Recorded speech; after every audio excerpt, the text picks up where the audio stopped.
Hi, folks. This is part 2. The first one crashed, so we're doing it again. And I'm going to, we got Gary in here now, and then we're going to get the others in here, and hopefully some of them, anyway. Some of them had to bolt, but I got a server error. And then as the reason I restarted the Hangout, I explained this in part 1, but some people only watch one or the other. The reason I restarted it is once you get that fatal server error, you can rejoin the Hangout, which is great, but the problem is it doesn't obey the who's talking shows in the main screen function. So like right now I'm talking, and Gary, give me a 5 count. I guess he's got audio issues. But whoever speaks comes to the forefront, and it doesn't obey that anymore once you rejoin. So I just restarted the Hangout because it's not fair. I mean, people want to see in the the big picture who's actually speaking. So anyway, Jason is here, and Bruce is here again. Welcome back, Bruce, and Gary. So okay, so Jason, I'm multitasking, but I'm listening. I got loudspeakers so I can hear everything you're saying. I'm very curious if you could tell me a little bit about your post that you wanted to talk about. Oh, okay. I think this actually may interest Bruce a little bit. So, Bruce, I'm very interested in getting your feedback, and of course Gary as well, because in the few times that I've actually been in a Hangout with Bruce, his insight on intellectual property and media has been certainly appreciated. So, long story short, I was just sitting around the office the other day, just kind of mentally cobbling on a couple ideas about some Hangout apps I wanted to do, and I just kind of thought, and I was like, it's completely logical. I was like, could I actually build a Hangout app that would allow me as a paying Netflix customer, as a subscriber, to actually host movie sharing parties with friends of mine? And I mean, I want to do this completely legally, completely legitimately, and everything, and like not trip over any type of policy or anybody's toes. So I get the fact that there is going to be an obvious concern for for piracy or inappropriate redistribution of content, and I completely get that. So I was like, okay, well, you can obviously structure the app in certain ways and say, like, only invite obviously up to 9 people at a time, hopefully up to 9 people total, and I can just say, okay, well, I'm going to use my Netflix account, I'm going to identify a movie or a TV show, and then a bunch of my friends can privately, not broadcasting this as we're doing right now over the greater internet, and not, publicly so anybody can jump in, but just 9 trusted friends of mine, we can privately watch a movie together. And I got some really interesting feedback from the post I did, because some people are like, the MPAA would typically see that under the scope of being a public performance, and that, of course, would be a no-no. And what's funny is I used to work at Blockbuster, and so I even called up a really good buddy of mine to this day.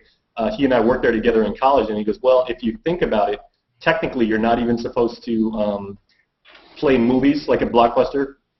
You're always supposed to stream trailers or play trailers in the overhead monitors. And so I was like, okay, it makes total sense. And then I looked into it a little bit more, and somebody sent me a link about a Xbox 360 app, which evidently existed in a previous version of that platform's firmware, but then after an update they took it out because apparently, I don't have an Xbox 360, but apparently they had Netflix.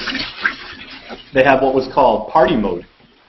And in that party mode, you could actually launch Netflix, and the thing about that was you could have other paying Netflix subscribers all join this big peer-to-peer network, and then everybody could watch the movie together, and you all talk over it and everything. So it was a really nice little party.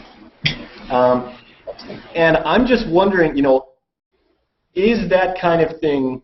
Obviously, it's gonna be a concern. But if I'm a paying customer, that's no different in my mind than me saying I'm renting a movie at at Blockbuster or Hollywood Video, and then just inviting a bunch of you guys physically over to my house and say, hey, let's go hang out at my house tonight, let's watch a movie and everything. So the problem that I see there is that you're streaming it through Netflix and they're making money off of it. This gets Jason. This gets to the definition of private performance, and a clarification will be needed. This is very similar to what Barry Diller is going through, where he set up a service in New York which has notoriously bad reception for on-air broadcasts of news stations.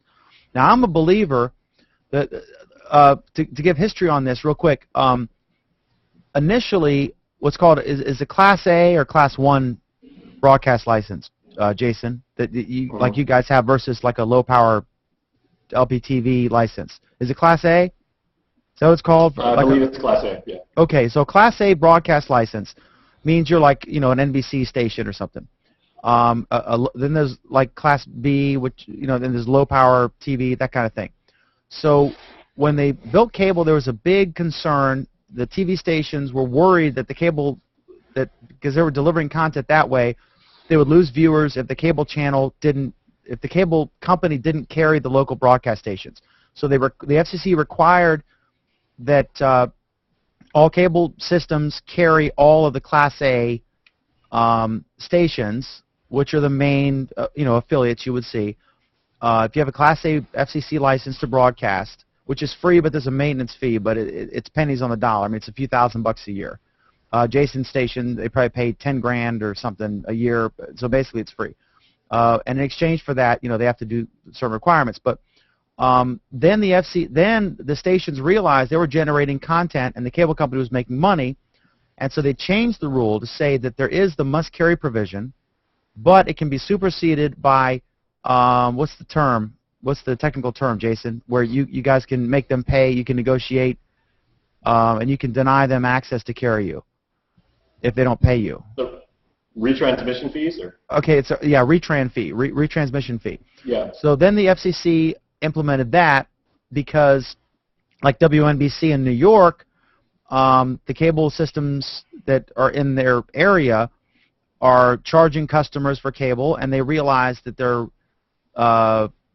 that they could charge that. Now, personally, and Jason probably would disagree with me or would not be able to comment on this, but I think you should not have to pay a retran fee if the cable consumer is in the free area broadcast of the station, because you're entitled to receive it for free, and that's why the station doesn't have to pay for the license, because it's a limited number of stations that can exist over the air. I mean, there's just not enough spectrum.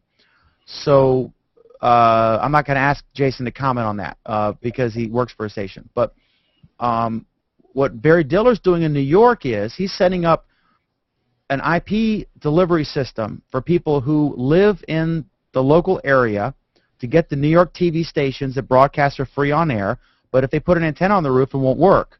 There's too much, skyscrapers or what have you. And so what he's doing is he's putting little tiny antennas in prime spots. It's basically an antenna farm, and then he's just going to transfer that to the consumer, and they're going to pay, 5 or 10 or whatever, $15 a month to get the local stations. The stations are all suing him, and it'll go all the way up to the Supreme Court because it's a really interesting issue.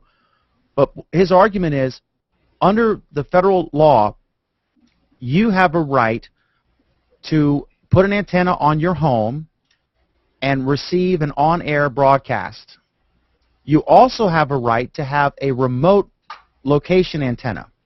So if I have a mountain in front of me or a skyscraper, I am allowed, if I obtain the property rights, to put an antenna at a neighbor's house and then run a wire to my house. That's legally allowed.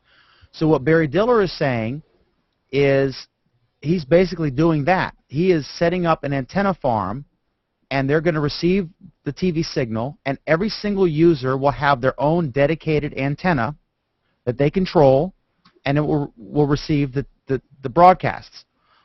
So the question legally is,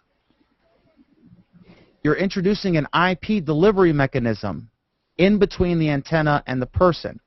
Does that still qualify as a standard remote located antenna?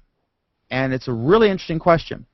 And he knew he was going to get sued, and he countersued, and so they basically said, we're going to make the courts decide. So that's the situation there. And this is kind of a similar situation. It's totally legal for you to rent a movie from Redbox or play a Netflix film and have a party of 50 to 70 people, as long as you're not charging admission. It's not a business. It's your living room or your, whatever, your private gathering. That's not considered a public performance.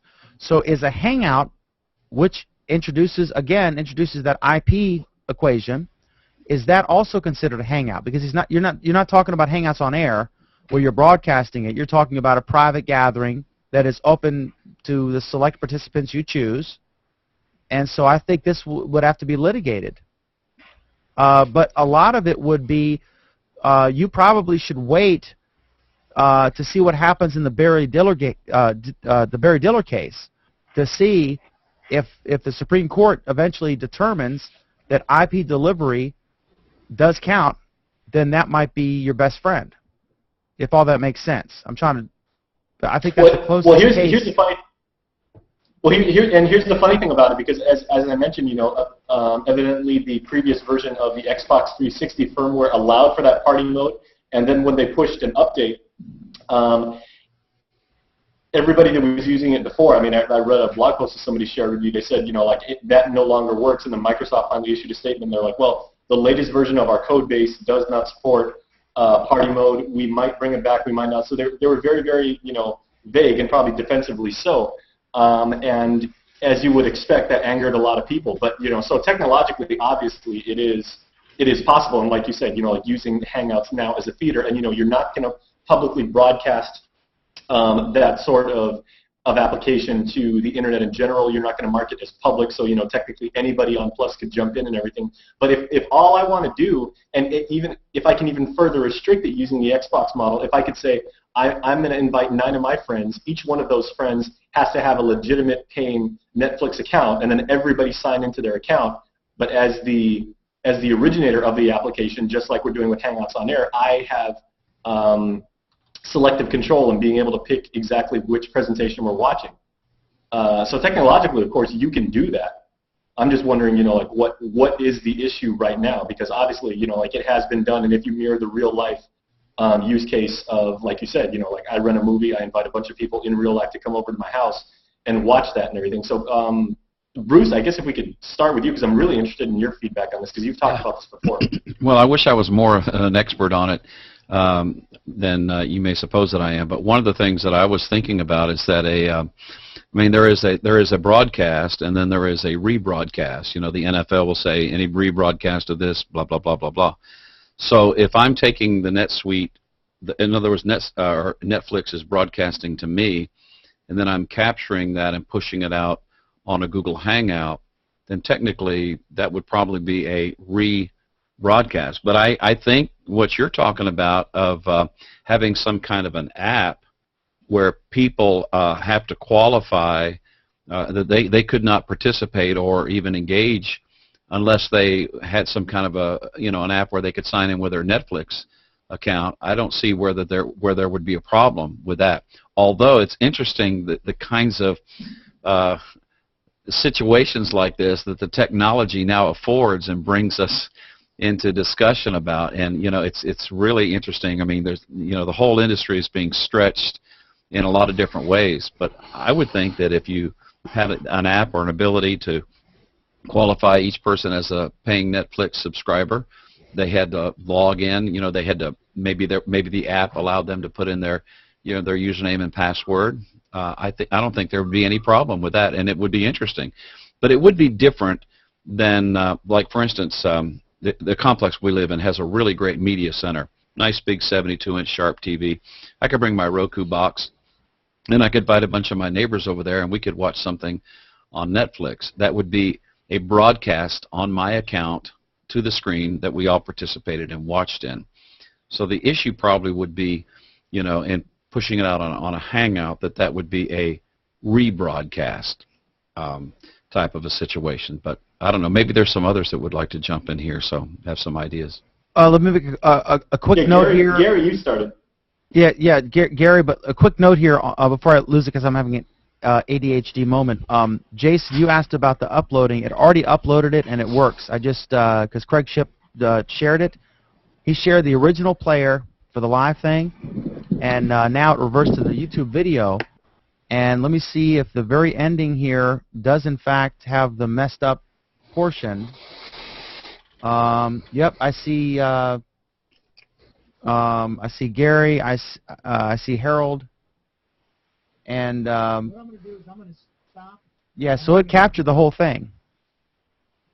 So that's interesting. So yeah, it does indeed keeps recording it, and I guess it records it as you go and processes as you go, similar to like when you upload a WMV versus an MP4 or whatever. Like one processes quicker, or one processes as you upload, and one waits till it uploads then processes. So it's fast. I mean, I'm amazed that this almost 2-hour hangout is 1 hour 56 minutes is already uploaded and fully processed and playable. I believe the native 5 format minutes. is MP4 because I know YouTube exports to MP4, but and I know when you upload, actually if you upload an MP4 versus a WMV, the MP4 is like 5 times faster. Yeah. So anyway, I apologize. I just wanted to throw that in there real quick. Go ahead, Gary. Well, Dan, can you hear me? Yes. Yeah, this before you started your Hangouts, I did the very first on-air Hangout here in my garden, and the longest Hangout when we first started up in June, and so I'm going to be start doing that again. Can you see my garden here? Yeah, it looks nice. Yeah. So what I was just talking, what you guys were talking about doing on-air stuff. We didn't have any on-air back then, but every Saturday morning I would come out and show everybody my garden and the different things I had in it, and my little green boxes and all that stuff. It doesn't look like harvest season yet. No, we just planted the spinach here. You can see our spinach box. So what I do is I have a reverse camera. I have trucks and stuff going by. That's what you hear. If you'll notice that my area here, I live in the middle of nowhere. There's not a house within a mile of me. You can hear the cars. Native Americans. Are you on a reservation or just in that area? We're right in the middle of Malad Valley. See, I just put up this greenhouse yesterday. This is my brand new greenhouse, and so I'm going to be planting my own seeds and stuff like that in here. And that's my storage shed. And this is where I live. I have the littlest house on the prairie here. It's only 720 Little feet. house on the prairie. That's nice. Yeah. Did you see what Gary just did there, Jason? Yeah, good night, John Boy. Oh no, that's. I saw an interesting thing. I was in Winchester, Virginia today, and I saw storage sheds like that in the parking lot. I don't know where it was, one of the shopping centers, and they had it was like they had monthly rent. It said rent to own, $129 a month, and it was like a 20 by 30 shed. This one I built by scratch. I'm a housing superintendent, and I built many houses by myself, and so I did this one all by myself. Harold, are you going to do a big subdivision down there like Orange County or what? Doesn't look like Orange County. No, this is the first week of my planning thing, and so I'm going to show people how to prepare the soil this next Saturday, and we're going to and show them what to plant in the spring, and then I'm going to show them how my greenhouse and all the stuff that I just put in it and things like that. So I'm going to start that on Saturday like I did last year. Where are the cattle? I don't see any cattle today. Yeah, the cattle's over there. We have a whole herd of cattle. If you look at these mountains in the background, you'll see a whole herd of cattle. Okay, Man, that's a beautiful I'll point you view. towards them. See, that's cattle out there. There's about 200 head of cattle out there. Wow. You get broadband out there? Yeah, I got broadband out. I'm working off of my wireless thing. This is my house here. You look at the view that I have. I have mountains on all four sides. Snow on the mountains in the background. Harold, Are you What on in the Wi-Fi or cell? Look at that snow there. Yeah. Yeah. Are you using your house Wi-Fi or are you on the cell network? I'm on the Wi-Fi right now. That's got good range. Yeah. I was going to ask you about connectivity. Yeah, Hear the right birds. now, Saturday, the cars go by because we have a reservoir up here, and everybody's going fishing. So all these cars are going up and down the road fishing today. Are you on a laptop? Yeah, I'm on a laptop. I have a reverse camera. So because I tried it on my iPod, and it doesn't work. You can't do it on air with an iPod. I've never So seen a laptop with a reverse camera. Have you, Jason? Well, just no, flip it on it's top? basically He's holding no. it backwards. No, I'm not holding it backwards. I Oh, have you're not. I have my camera that I use on my main computer. I just have it backwards. You know what I'm saying? I have it plugged in. I have the Logitech. It's the Logitech camera. Nice. So I can look at you guys and broadcast. Last year I had to turn the screen backwards and I couldn't see what you guys were seeing. So I put a camera on here, and so this is a Logitech high def camera. How high are this those is- mountains up there in the range with the snow on them? Those are about, we're right here, we are 5,000 feet high. That's my closest neighbor over there. He's a mile away. Yeah, these mountains here are, let's see, I'm at 5,600 feet, and so they're probably about 9,000. That explains a few things. Yeah. Nice clouds. Yeah, that's gorgeous. Yeah. Jeff, you know, we were talking about the copyright legal issues. It sort of reminds me of things that developed with iTunes. Everybody ignored it until it started cutting into somebody's pocketbook. I would think on a small scale, I wouldn't worry about it and do whatever you want. If somebody comes along and bitches and moans, then, you know, if it's worth it to the lawyer, he'll represent them. Well, Follow the money. It's a big threat, though, because they can't. is. That's why they don't do a la carte, because, Jason, you can weigh in on this. The way, like TV stations, I think we've talked about this before, but TV stations can charge X amount of dollars per user of the service, right? So if you have a cable system with 50,000 people, they might get, say, $2 to $4 a month per user, per subscriber. So 50,000 people, that's, you know, $100,000 to $200,000 a month from the cable company in revenue. Now, that doesn't mean who's watching. That means every subscriber pays. Or, I mean, they bill for every single subscriber. I mean, a low station might be 50 cents. ESPN might be over $10, $12. It's a lot. So if you think about it, if they went to a la carte and you had to you had to decide to subscribe to this TV station and get their stuff online and pay for it, they would have to get hundreds of dollars per subscriber to get the same revenue. And that business model won't work because that's not going to happen. They're not going to pay that. So they make far more money by everybody paying a little bit than the people who choose to watch and choose to pay. Just like the New York Times website, when they put up a paywall, they still make money, but they don't have near the views that they would have otherwise. So that's the problem. That's why this TV stations and like the cable channels are so reluctant to offer any kind of pay-to-watch model, because that would kill the goose that lays the golden egg. That's the problem. The current system. And therein lies the big weakness of all new media versus old media. It's, you know, we could extend our product, or we could embrace these new platforms and everything like that, but we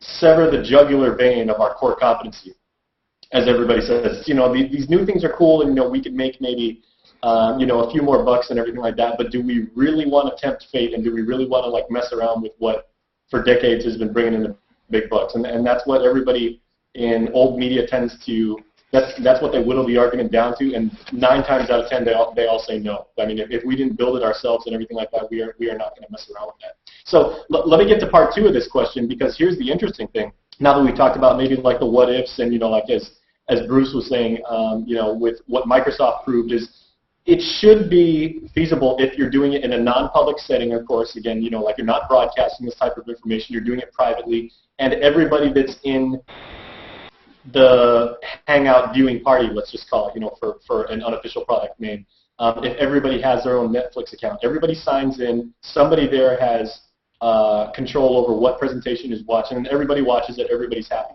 Somebody posted a really neat comment on my stream to that point, and he said, well, here's a theoretical business plan for Google Play and what Google's trying to do now. They said, how about if, for the future of movies, you can purchase a movie for, say, $10, or you can rent a movie for a finite amount of time for $2, or you could rent a movie with Hangout access for $5.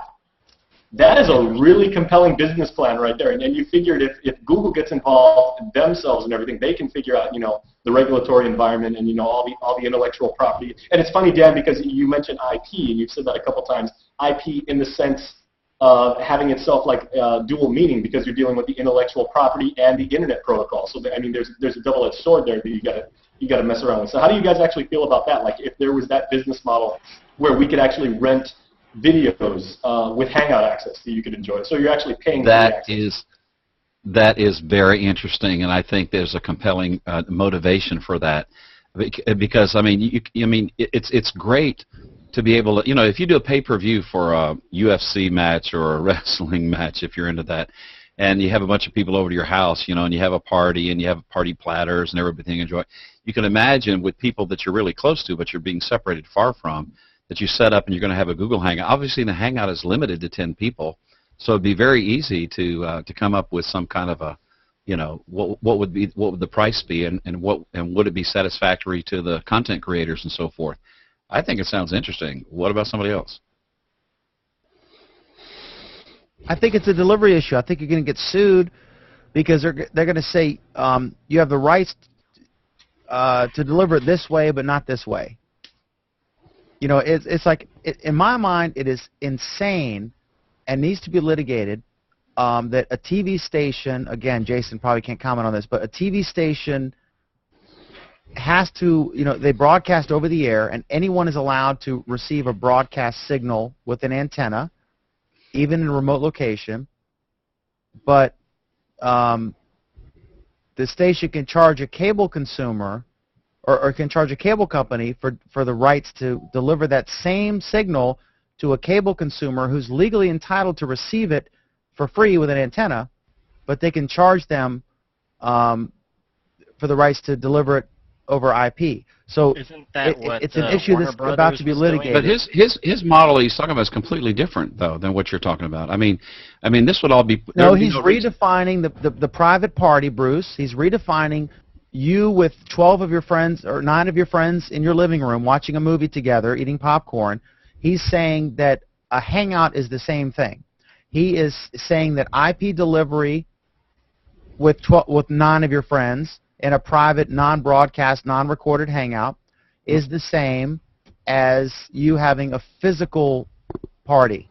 No, I think he's talking about a pre-negotiated arrangement with the content creators, the movie houses, who says, okay, this is how much we're going to get if we rent this thing. It's going to be a totally different rental thing. Maybe let's say they charge $12.50 for it, and they're going to money that they would not have made any other way. I mean, there's a new revenue stream for them. And is there the demand for it though? I mean, how many of you guys? What do we got here? 1, 2, 3, 4, 5, 6. We have 7 people in here. How many of you, and those of you commenting, and we'll get to the comments in a sec. How many of you actually? I mean, we have the YouTube player now in regular Hangouts. How many of you have actually sat there and watched any kind of long-form or even moderately long-form programming in a Hangout with a group? I guess Jason has. Well, not me. Well, there's your show, Dan. That's so right. You're the perfect case for that, because I mean, you do shows that can go as short as 45 minutes or as long as 6 hours and everything like that. So if you were thinking about monetizing your model, I mean, if you wanted to, you could say, hey, we have the Google Plus Week paid version. Perish the thought. Like GigaOM Pro, Google Plus Week Pro. Exactly. You want to watch the after party? PayPal me, baby. Well, it's Christmas. It's Christmas Eve 2013. Your family's spread all over the country, and you all come together on Christmas Eve and watch It's a Wonderful Life together in a Google Hangout, chatting and commenting, and I mean that would be fun. I think. That's funny how that disappeared largely because it was out of copyright and then it went back in copyright. So it was like everyone aired it, and now you don't see it so often now. Dan? But Jason, you're comparing apples and oranges to a degree, because you're saying, like my my show is an example, but you're talking about third-party content, whereas my show, we're actually creating the content in a Hangout. But Dan, money-wise, you had that guy on yesterday, and he was saying his videos are about 2 minutes to 3 minutes. Do you know why he does that? It's because the advertisements, every time he has a video, he gets 25 cents, let's say, for everybody who watches that video. Harold, I apologize. E. Wallace, can you turn your speakers down a little bit? We're getting an echo back from you. But I'm sorry. Go ahead. I don't have speakers on. Or Somebody. that's odd because I'm sorry. Go ahead, Harold. I apologize. I was just getting. Yeah. So see what it is if you make a whole mess of 5-minute videos, you're going to make tons more money than to make a 2-hour video because you get paid by every single person who watches that video. And so if you get 30 people watching a 5-minute video instead of one person watching a 2-hour video, so you know what I'm saying? Every time somebody clicks on a short video, they would watch it one and then they watch another. They get 25 cents for each one of those. Well, those numbers, I mean, 25 cents is pretty high for each view, but I hear what you're saying. Yeah, definitely if we split up Google Plus Week into 35 different single topic videos, you do have 35 times the ad exposure for monetization than you would for the long thing. Absolutely, yeah. That's my point. That's the point. So that's what I try to do with my websites. I have a whole bunch of websites, and my broadcasts, I'm going to make all my broadcasts 10 minutes long or less, because if I decide to monetize those, I want to have as many as possible. That's why, like at Jason's station, you probably like when people watch an individual news story video, as opposed to, I guess you probably don't make available your whole 30-minute newscast for that reason. Well, we actually do both. Yeah, where do you, what gets more traction? Because obviously the individual bits, because someone might not be like we've talked, like in the first hangout, we talked about Trayvon Martin. We talked about, cable companies. I mean, wildly different topics. And most people are not interested in all of the topics we talked about. Mm-hmm. So they can share just that little bit. If you and now that's interesting because now what you've been doing with your show notes and the way that you're actually time coding your show in the description and everything like that, you have essentially shifted your show from the you've got to sit through the entire presentation model because I haven't got an exhaustive description of what comes up and at what point, to now doing the a la carte model. If I really don't care about who you're interviewing that week and I just want to get to the debate section where Oleg and Alan go off about Google's new user interface and everything, I can jump directly to that, watch it for about 5 or 6 minutes, and then I'm in and I'm out. Yeah, well, one of the things that are real important is this guy just put out a book called Brain Rules, and he tested that all the people who went to school and they all lose interest after 10 minutes. So what you need, it says all your broadcasts and all your lessons should be 10 minutes long. So what he does is he has an hour lecture, but he breaks them up into 5 10-minute segments because he was right that Lamar said that he tested all of his people and they would lose interest after about 5 minutes. So okay. let me bring up the original point. I'm sorry, Dave. Jason or Bruce, keep the conversation going. Okay. And all you guys, I'll be right back. Okay, so I was going to say, let me bring it up again. So given that that is a very I don't want to say feasible, but that's a very predictable business model where if you can say with we as users, just like just like was mentioned about the iTunes thing. So if we could purchase a movie for say $10 as the price point, or we could rent a movie for a set number of time for $2, or we could rent the movie with Hangout access and then give us the ability to share that only to specific users. So it would be a private party and everything. I mean that makes too much sense to think that somebody out there in Mountain View hasn't thought about that kind of thing already, and that they haven't sat down and brainstormed about it. What I'm interested in now is taking this to the next level and saying, okay, so given that that's a very logical conclusion, what is the competitive climate of this, and how does that shape up? Because we've already seen that that movie, The Dark Knight, came out, and you could actually purchase it on Facebook, and this was maybe about like a year and a half ago, for like X number of Facebook bucks. And Zuckerberg actually came out and said, well, like that's just the first step of what we want to do long term, and we want to make movies social experiences because movies are supposed to be social. You should enjoy these presentations with your friends and other people and you should be able to do that privately, legally, securely, and everything like that. So I think that kind of solution, everything like that, makes way too much sense not to do it. And when you're in a movie, when you're in a movie theater and someone around you talks, does that distract you you wish they wouldn't talk? I mean, don't get me wrong, I think it's cool, but I just think that in a hangout scenario, people are going to be talking when other people don't want them to. I just don't see, like I say, 2-3 minute video, that makes sense. But when you're talking about, a 30-minute TV show or a movie, I see it as cool. I don't see it as something I want to do. Well, but the neat thing about that, and the difference is, in a movie theater, you do hear people laugh together when something funny happens.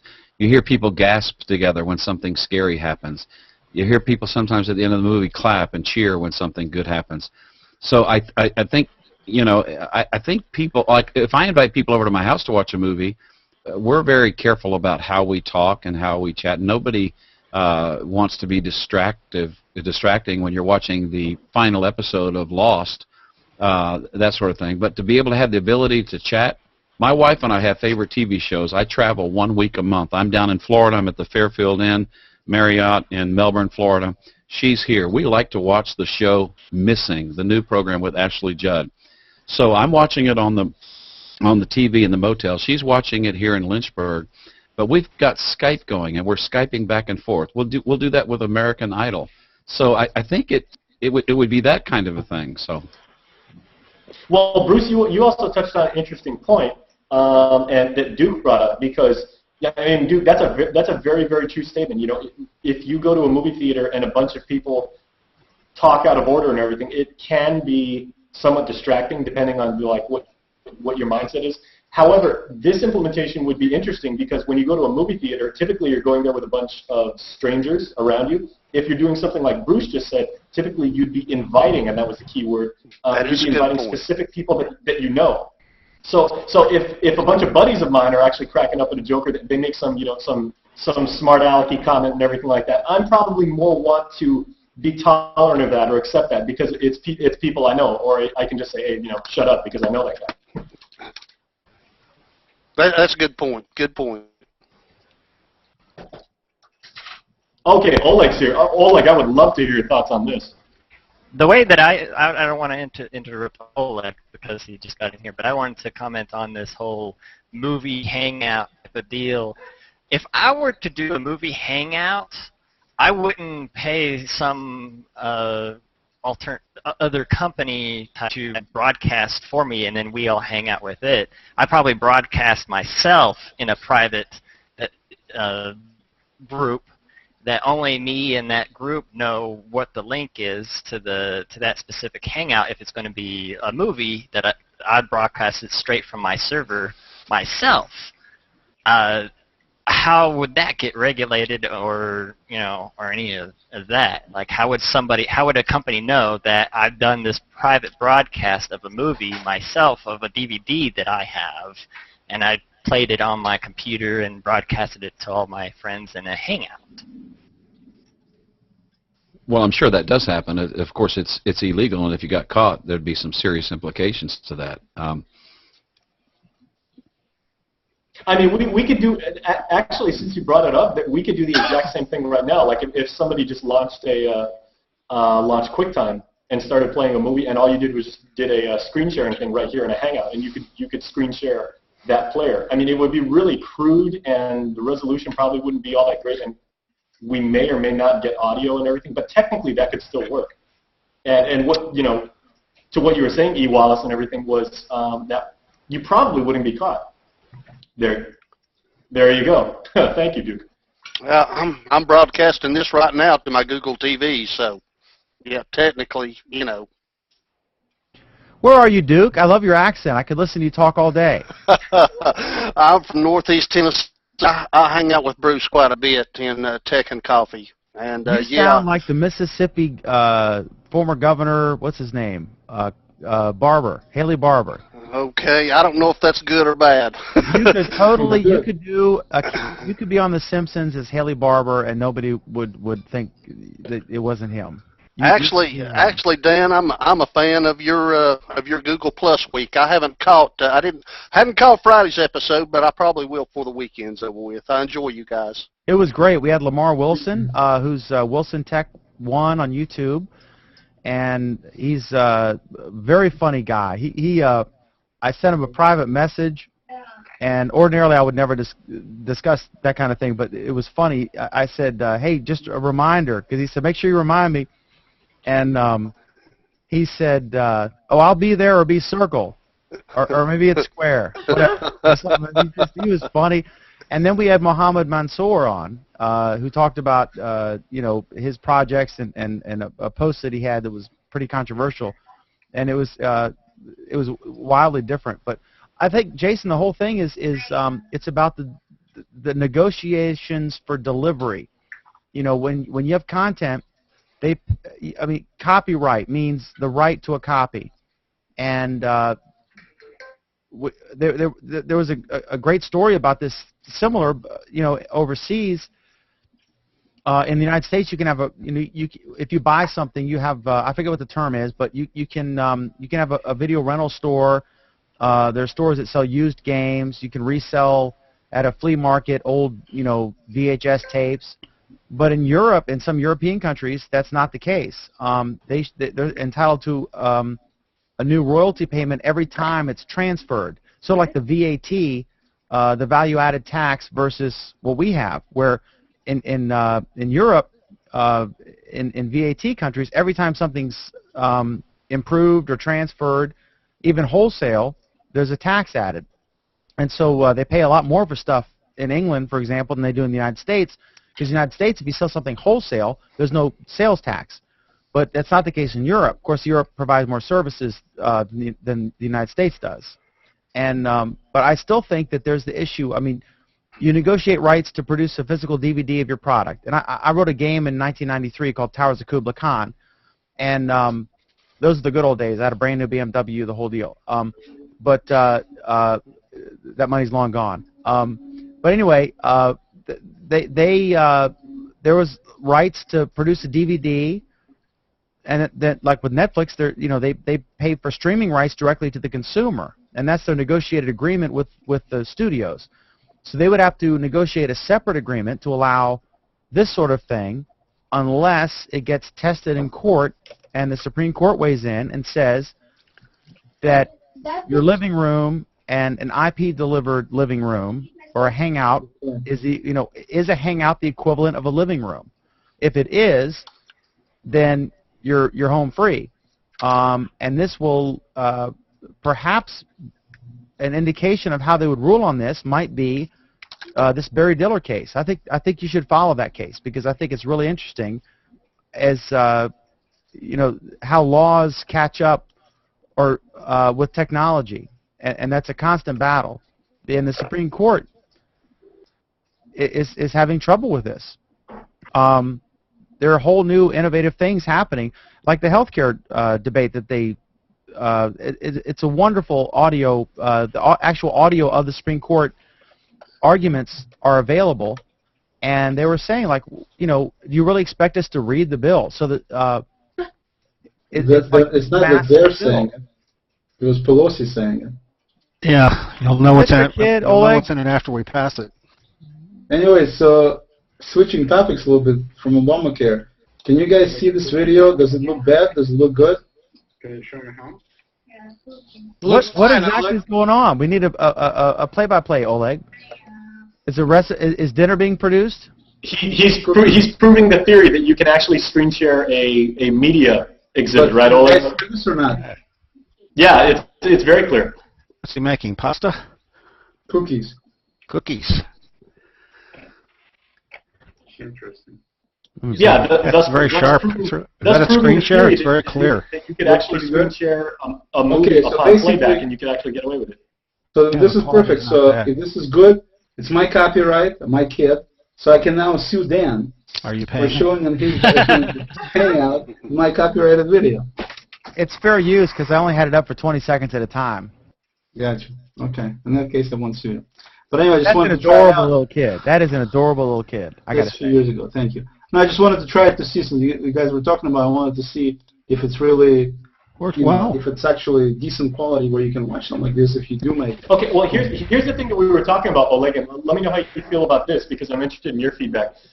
Somebody, I've been talking about possibly developing a third-party Hangout app to do movie sharing applications like through Netflix, right? Since I'm a paying Netflix subscriber, I think I at least deserve the right to look into it. Somebody posted a comment and they said, it's not so hard to imagine Google Play ultimately getting to a business model where you can say, we as users, you could purchase the movie for $10 and then it's yours to keep, or you could rent the movie for a set amount of time for $2, or we could possibly rent the movie for a set amount of time with Hangout access for private, non-public, non-broadcast presentations for $5. And so is that a model that I think we can all kind of agree is going to happen? I already went into a Hangout one time, and there were a bunch of people watching a YouTube movie. It was a YouTube free movie. It wasn't a paid movie, but they were watching together, and people would, push the talk deal to make comments on it while it was going. So basically, it's a bunch of friends getting together. I accidentally got into that Hangout because I didn't know what they were doing, and it was just, they explained to me what they're doing, and it was kind of a neat concept. And then I invited Dan to watch one of my Russian comedies, one of the classics. On the same deal, but I guess lack of Russian. I offered to translate, but those are classics. But anyway, we haven't done that yet. But I wanted to do the same kind of deal because I think it's an excellent concept. My wife is that kind of person. She will not go to the movie by herself. She just won't. And as much as I try to, put the logic in place and say, look, we're sitting there. I hate when people talk at the movies anyway. You're going to the movie to see the movie. What difference does it make? If you're afterwards, yes. Before, I understand, but not during the movie. So why? That's always been my beef with that. But she doesn't, and a lot of people would like, they like to socialize. So I think it's a perfect platform for watching movies together, and like these folks did, when I got into that Hangout. The big question, like you said, would be, can I rent? And I've rented, by the way, movies from YouTube in the past. But I've never tried to actually stream them, through the, basically stream them through a Hangout and have other folks participate. And I don't know if that's illegal or not. Here's another thing. You rent the movie, you rent it for, I think, either 24 or 48 hours. Here's another thought on what you're talking about. Yeah. We're all familiar with what a book club is. A bunch of people get together, Right. and they're reading a book and they talk about it. Right. It'd almost be like a movie club, Right. where you have 10 people, and you wouldn't have to be concerned about whether it was public or private because the price would be, you would pay for 10 people whether you had 3 people in the Hangout or 5 people in the Hangout. That's the only way I think this would work. They would charge you a price based on a maximum of 10 people in the Hangout, and that'd be the price you'd pay. But it would be I don't even know that, Bruce, because if you rent a movie right now and you're watching it with your family, right? They're not charging you based on, they don't know how many people. You could pack 20 people in the room to watch. Right, I understand, but we're talking about a new business model and what it would take to get the content creators to buy into this. But if you think about it, how is it any different than you're renting a movie for $4 and you can watch it with 100 people if you want to? They're allowing that. Why is this any different? That's what I don't get. I think basically the argument comes down to the Motion Picture Association of America is going to be scared to death to think even if you applied that model of, okay, everybody in the room, either somebody had to pay a rental fee plus a premium to be able to have that Hangout rental access, or you could do like, going back to what we were talking about before with what Microsoft did with the Xbox 360 with its party mode, where everybody has to have a Netflix account, the MPAA is going to be scared to death and think, is somebody at this point going to be able, as a third party, to record that presentation and then redistribute it for free after that point in perpetuity again? Jason, Well, let me tell you something. There's a difference. Well, I'm sorry. Just let me add this one more thing, because you got to think that because we're dealing with Google here and a company that really promotes open source projects and like free software, that if all this stuff is going to happen, especially over the web, it is going to be fairly easy to be able to reverse engineer the architecture of this kind of thing and basically be able to crack it and then be able to record those kind of things. Real quick, let me interrupt and get to some comments because they're coming in fast and furious, and I'm going to lose them here. I see on the YouTube channel, let me get through these, and then we can comment on any of them. Anyone have any idea on when Google will fix Hangout copyright infringement flagging? As I am sure you know, everything gets auto-banned now. What is your Google Plus ID so I can add to my circles? Okay, what I'm going to do is I'm going to get to the comments, and then I'm going to have everyone introduce themselves and tell us, how to the easiest way to get to you. Yeah, what happens is if you show a video for any length of time, or if it's really good quality and has audio, I think the flagging is better on audio. Or if you play music, then it will get flagged. That doesn't mean that it's banned everywhere. It's banned in some countries, like Germany, of course, so that the inmates, the residents of Germany cannot watch. But okay, so someone is very impressed with your adorable child, Oleg. Excellent, Oleg. Very adorable. How did that happen? Oleg's wife must be gorgeous. Dan, have you disabled links and comments, or is it YouTube's doing? YouTube comments do not allow any links, which I guess is obviously a spam issue. So, and then, okay, and then... By the way, I need to know who that user is so I can uncircle them who said that. Take a look at this, your child. Take a look at this Russian invention for watching movies on Hangout. Oh my God! Dan, can you bring it up full screen? See, this is what happens. It's some Russian dude that put this up. But see this? This is a full-blown business center right there. It's not a new idea, Oleg.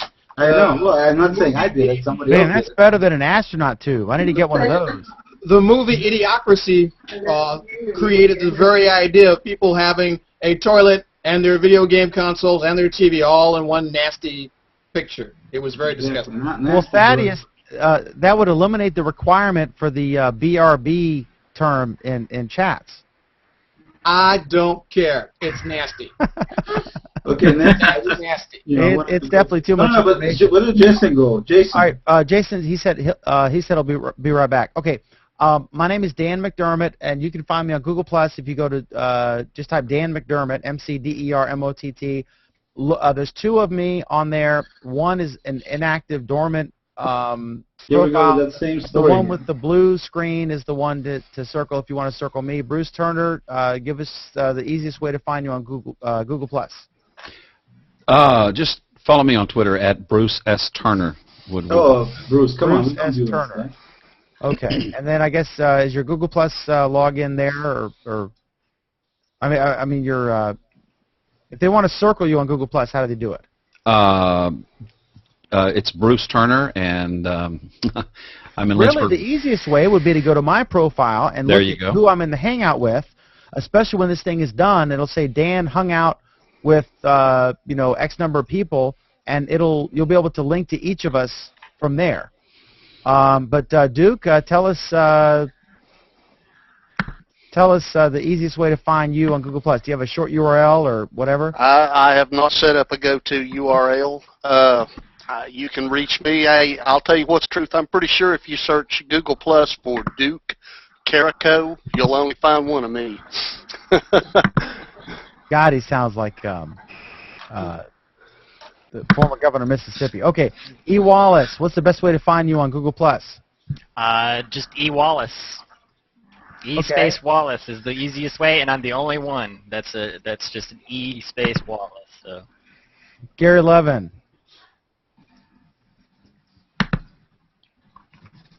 Your mic is muted, buddy. It's just Gary Levin. Okay, Gary Levin. And again, just if you look at my profile, you'll see for this Hangout, which is, if you're watching later, this is on April 21st, 2012, and you can find it that way. Mohammed, welcome, sir. Welcome. Yeah. So actually, I was really excited to see this discussion because I came to know about this recently, and because I was having hangouts with the Google Webmasters and other people in a team. So I just wanted to know about these hangouts. It's not violating the copyrights and other stuff because everybody can join freely. Yeah, you can join it. Let me go right back to you in 1 second. What's the best way to find you on Google Plus? Usman Muhammad.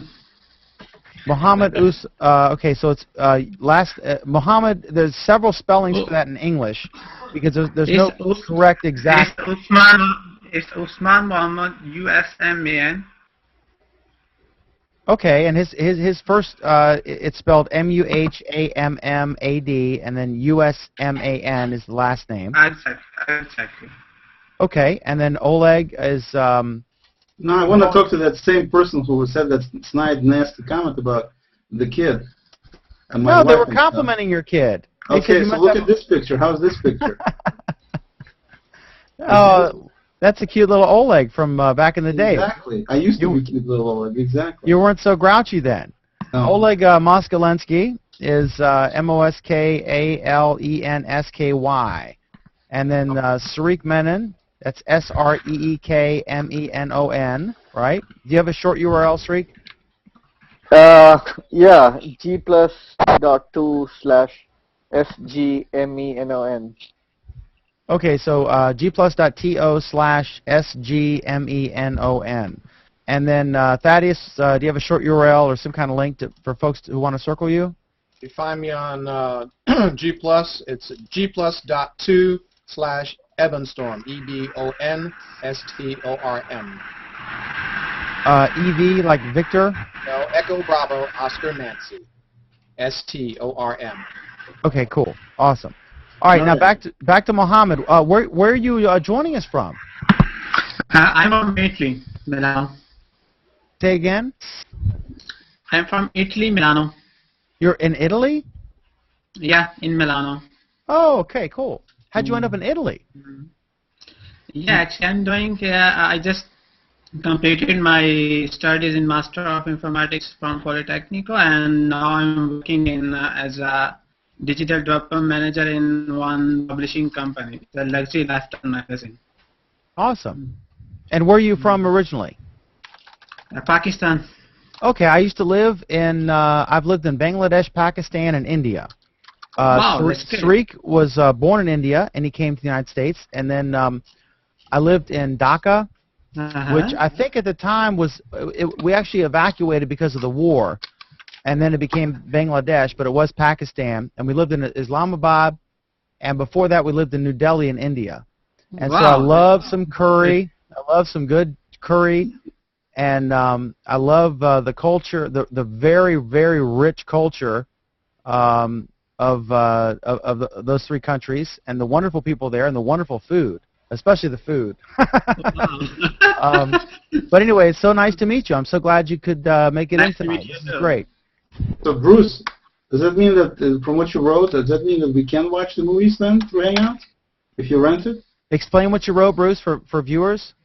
Well, yeah, somebody made the comment that, you know, I can rent a movie and invite 100 of my friends to come over and see it.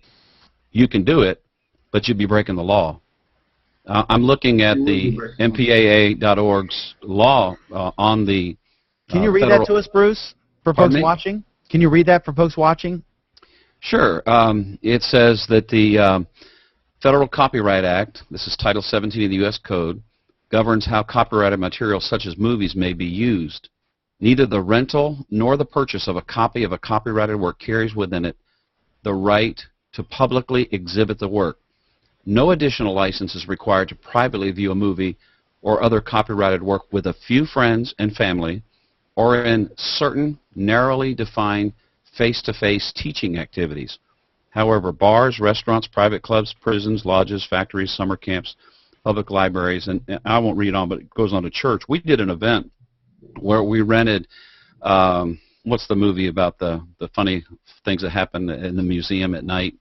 And we had to get a special public performance license to be able to show that because, you know, it was a big event. It was a fall festival, 500 people. It was outside, big screen.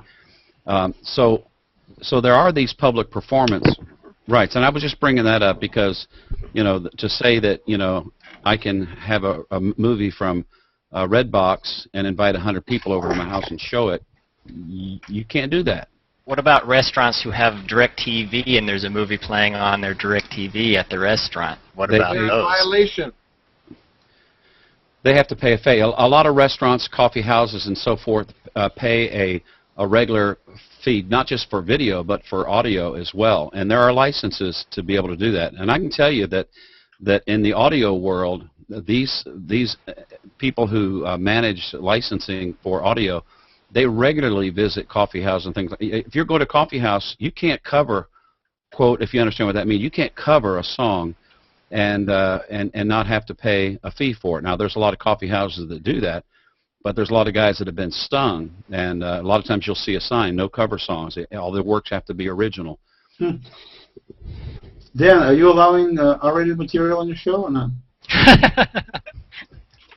No, that would be a violation of the terms of service agreement that I agreed to when I got HOA, and you agreed to when you joined this hangout, Mr. That's right. Moskalinsky. So I can't show what I'm showing then? So back to Jason's point. If you can purchase a public performance thing, and going on this page it says, quote, it's easy to obtain a public performance license. So if you could pre-negotiate with the MPAA a particular license for showing a max of 10 people a movie in a Google Hangouts situation, I think that could be done. I don't see any reason why why that couldn't be negotiated. No, but Bruce, you said earlier that if you invite 100 friends to your house to watch a movie, that's not legal? Correct. That's interesting. So there's a number limit then. Right. Well, but here's what it says, and I know it's ambiguous, but it says, with a few friends and family, or in certain narrowly defined face-to-face. It's totally unenforceable, obviously. Totally unenforceable. Well, we're not talking about what's enforceable. We're talking about who gets caught, and in a situation like our church here, where it's quite a large church in a big city, and we. Yeah, but that's a different situation. What I'm talking about in people's house, when you got buddies coming over to watch a pay-per-view football game or something. I mean, that just is.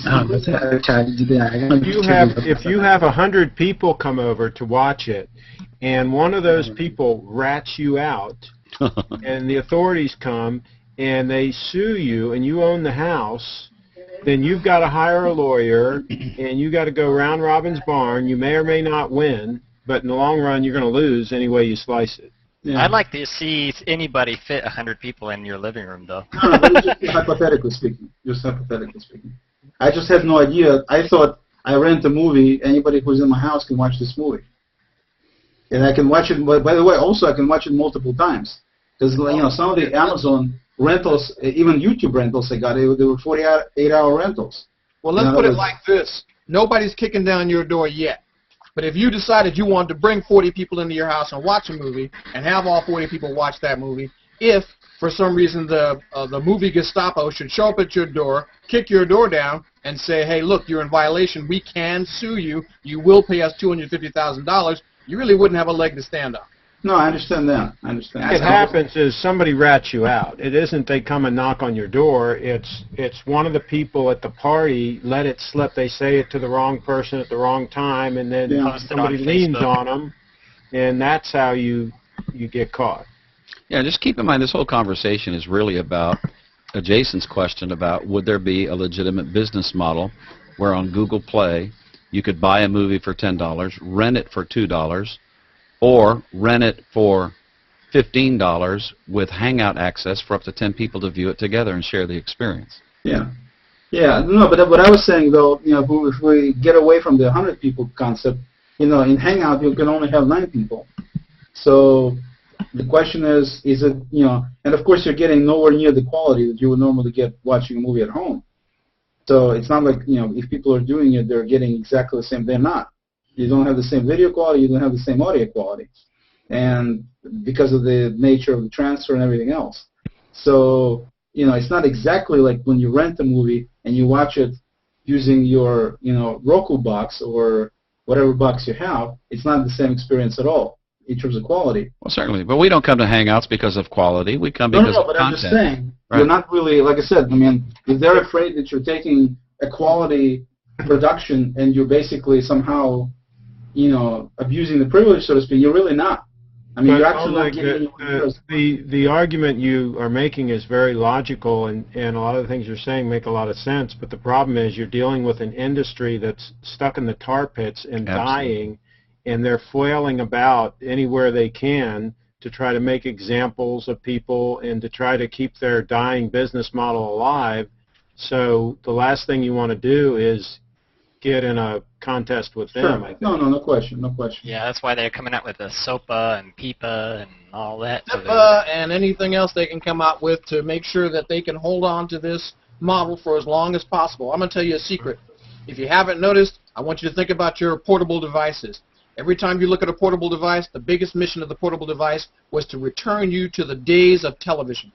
That's its mission. Its mission is to convince you that the model that worked before, where commercials came to you, you watched them, and you couldn't DVR through them. You couldn't ignore them. You had to endure them, is trying to be re-pushed to your portable device. When the Internet first came out, you didn't have any commercials anywhere. But now, commercials started reappearing slowly and steadily in every kind of popular media. That's why they want to track where popular media is, so they can tell you, well, we can stick a commercial in front of this. And in the beginning, a commercial would appear. You would just mute it. I know I did. I'll mute that commercial. I don't want to hear that. But then they've made it so you can no longer, if you haven't noticed, notice it. You click a mute button now, what do you get? Nothing. That commercial is going to continue to play. Some places have a little bit of respect for you and give you the option to opt out of a commercial in 5 seconds. But I guarantee you, in a year to 2 years, you won't be able to opt out of a commercial. You might have to endure 2 commercials. And that is the model they're trying to push back to your cellular remote device. And the irony of that, hold on, the irony of that is you will be paying for a commercial to come to your device for a product you do not want, you do not like, you do not need, and yet you'll have to pay to download it and play it before you can get the media you paid for. How are you feeling about it now? But Terry, let me ask you this. Why do you think commercials are such an evil? I mean, I understand that people generally don't like commercials, but the truth of the matter is most of the stuff you watch on the TV and most of the content you're going to watch on your mobile device from now on is going to be paid by a company who is actually putting up that ad over there, right? Somebody has to pay for it. Then if you actually say that no commercials are allowed, probably this thing will end up dry. What do you say about that? The other thing is, I say if you can't find a way to make commercials that I'm interested in interesting to me, or find a way to target me with commercials that I want to see, for example, I could live my entire rest of my life and never see a Viagra commercial ever again. I could live the rest of my life and never see a commercial about hair loss again. These are commercials I never want to see. Yet I'm forced to endure them should I watch regular television, which I don't anymore, because I do not like commercials. And it would be different if one commercial happened between a break. I'll tolerate Hulu for that. They give me one commercial between whatever the sequence breaks. But I have to endure 6, 7, 8 commercials. But Thaddeus, aren't we trending towards commercials that are a lot more targeted? I know the commercials I'm noticing now are a lot more targeted to things I am interested in. Don't want 6 of them. I don't care how targeted. If they were 6 commercials about something I loved, I don't want 6 of them. Well, like for example, if I'm in Amazon buying something, you know, they put some ads there for similar things that I've looked at and things like that, and there's usually at least 6 of them. But I don't necessarily look at them. I'm looking at the thing I'm buying, but they're there. Yeah, but see, that's the difference.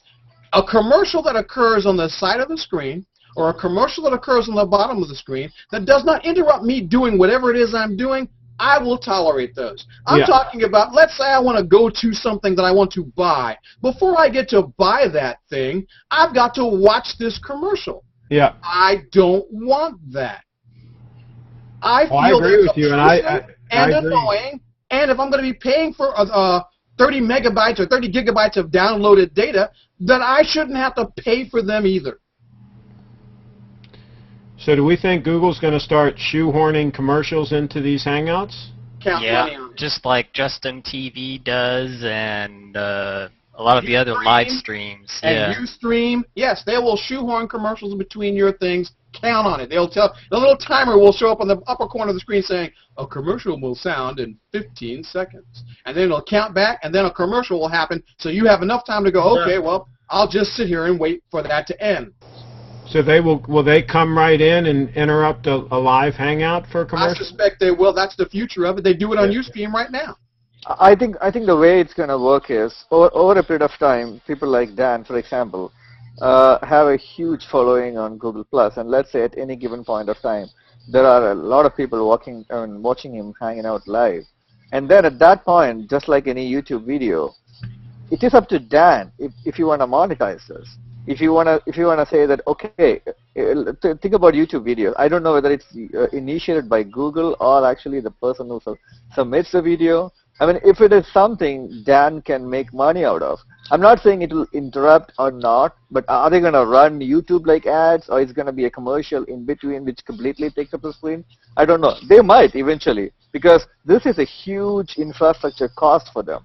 Video bandwidth, and you're streaming it live, right? I mean, it's not cheap. This doesn't come cheap. Yeah, whichever way you look at it, when it goes mainstream, you're talking about how many people? Let's say 500 million people is what a target mainstream audience for Google Plus, let's say a year from now.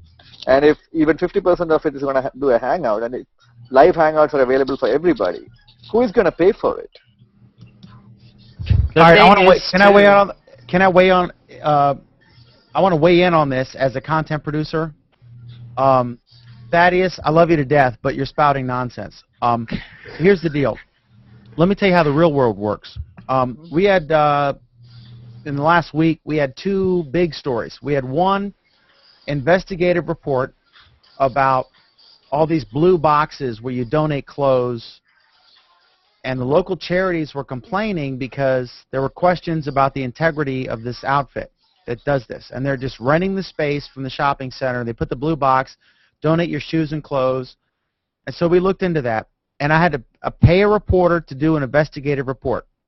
We also, two of our local residents were the Salahis, the alleged White House gate crashers, who were on they were on Real Housewives of D.C.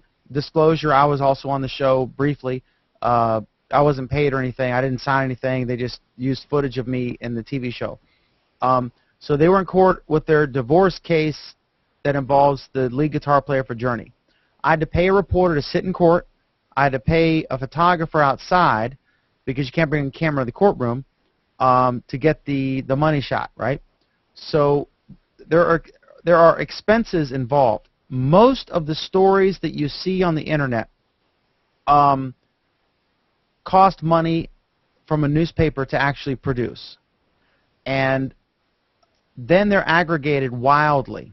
Okay, for example, I had my infamous story that was completely accurate based on misinformation I was given from a Netflix person that was the #1 story on Reddit and was everywhere. CBS News, what's his face, Perez Hilton, everywhere. It was really interesting experience. In addition to being horribly embarrassing for me personally, it was interesting to watch as it spread, and then the after story spread, because only one single reporter, either Matt or Andrew Couts, I forget, from All Things, I don't want to say I'm not sure what the outlet was. Only one single reporter asked me anything about it. All the others, and I'm talking hundreds of stories, all aggregated as posts. So they're not really paying to create stuff. That costs money. It costs money to have someone stake out the courtroom. I have to pay somebody to do that. To put out a single paper costs me minimum like $2,000. For the big papers, it's like $3,000 or $4,000 or $5,000 for a single issue of the paper. We give the paper away for free, and we do it with advertising. So for someone to spend the time, and there's very little money online. I make a few $100s a year on a single, on all of my websites combined. And a single issue of my paper could generate $6,000 gross. And then I have to pay to print it, I have to pay to deliver it, I have to pay for the stories, I have to pay for the features, for the cartoons and comic strips, I have to pay for the storage room we use to drop the paper off, I have to pay for the racks in the grocery stores, and on and on and on. Yeah, but isn't that a temporary situation? I mean, isn't that going to go away? No, because if what town are you in? I'm in Frederick, Maryland. Okay, so if there is a good local paper, Frederick News Post. It's not that good, but it's a local paper. but if there's a local paper that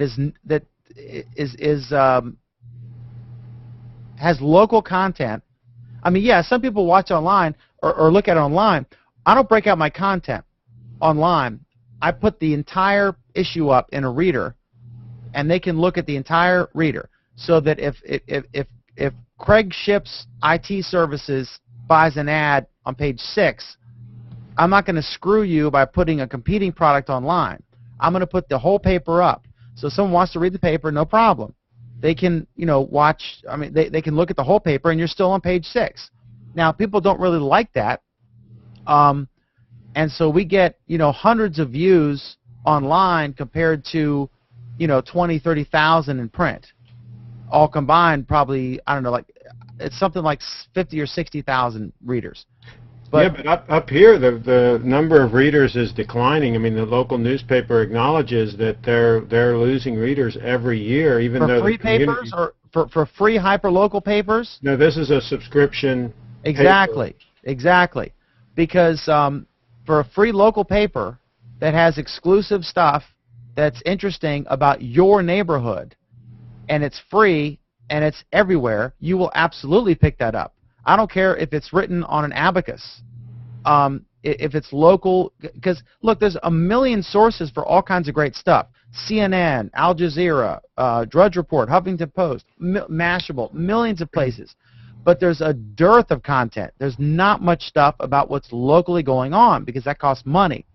So how do you do a business model that works?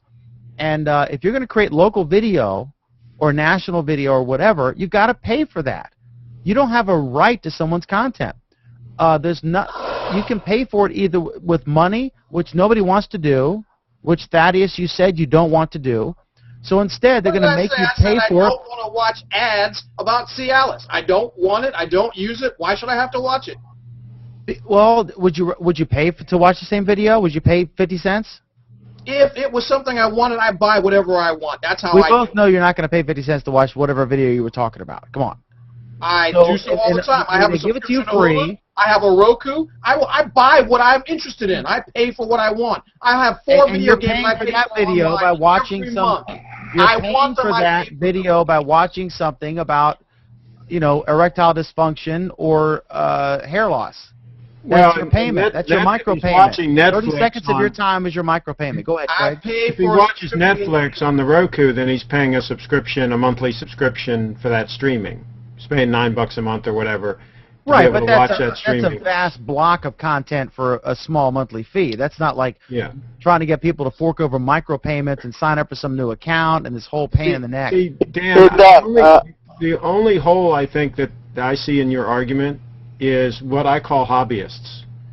And what the Internet is doing is it's empowering hobbyists, people that don't care if they make any money by going out to that courthouse and taking the picture and writing a blog posting or whatever. They're just doing it because they're into it.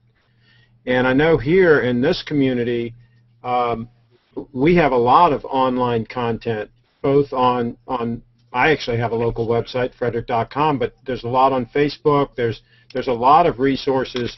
There's several local blogs. And most of those people that are doing all that work, going out and getting that information and all, they're just doing it because they're into it. They're not. All right, let me go to Shriek next, but first let me get some comments because I'm not trying to be rude, Shriek, but the comments are coming in and they'll disappear if I don't mention them now. The audio is terrible. Sorry. This is that's for me. The audio today is much better than it has been in the past. I know it's a known issue and they're working on it. I've talked to Chichu about this, and he's the guy who created this whole Hangout thing, and they're on it and they're working on it. It's been getting better. Bruce, your backdrop is slick, classy. The quality of audio and videos is improved. Not everyone as of now can create a live Google Plus Hangout on air. Google says soon everyone will be able to if you have a Google account. That's correct. Bruce usually does podcasts, etc. Very professional. Wow, lots of compliments. Bruce has a fan base out there. Thaddeus is on it. He's got a point. Thaddeus is very loud. Yes, that's why, as I said earlier, he's made for television. And then someone said, but we have ad block. That doesn't work for streaming video, which Thaddeus would agree with. That's the one thing Thaddeus would agree with me on. And then here we have nothing. Okay, go ahead. Sarik, you're next. I'm still trying to figure out whether you were saying that what I said was nonsense or what Thaddeus said was nonsense. Oh, I was saying what Thaddeus was saying was nonsense. But I was saying it with affection because Thaddeus, I know, has a thick skin and likes. Am I right on this? You can like debate something without getting angry and. Doesn't bother me one way or the other. You're entitled to your opinion. I disagree. He was just mapped. He was just mapped. I apologize. Nonsense may have been too strong. I apologize. But no, Thaddeus, I love debating anything with Thaddeus, and I really wanted to. He couldn't. I think he had something going on this Friday, but I really want him on the show because he's fascinating. He's always interesting to watch. You can agree or disagree with the guy, but he's interesting. Like someone told me he was a feature editor for one of the newspaper like one of the syndicates, and he referred to O'Reilly and he said, yeah, my mom hates his guts and watches him every night.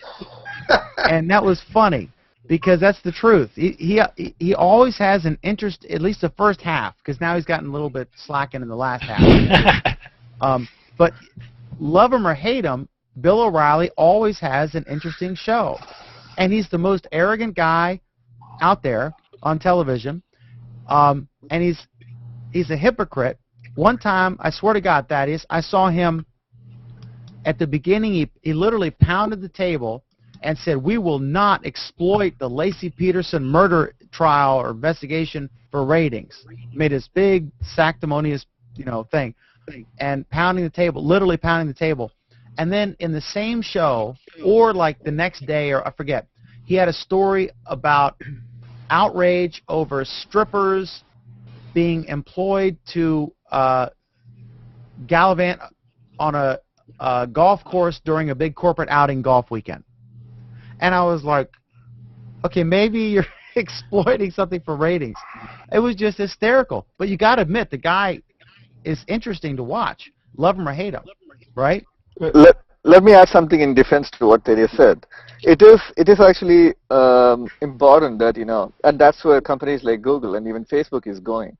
You cannot really assume that the consumers are going to be happy with all kinds of ads thrown at them 6 times. That's what I thought I heard.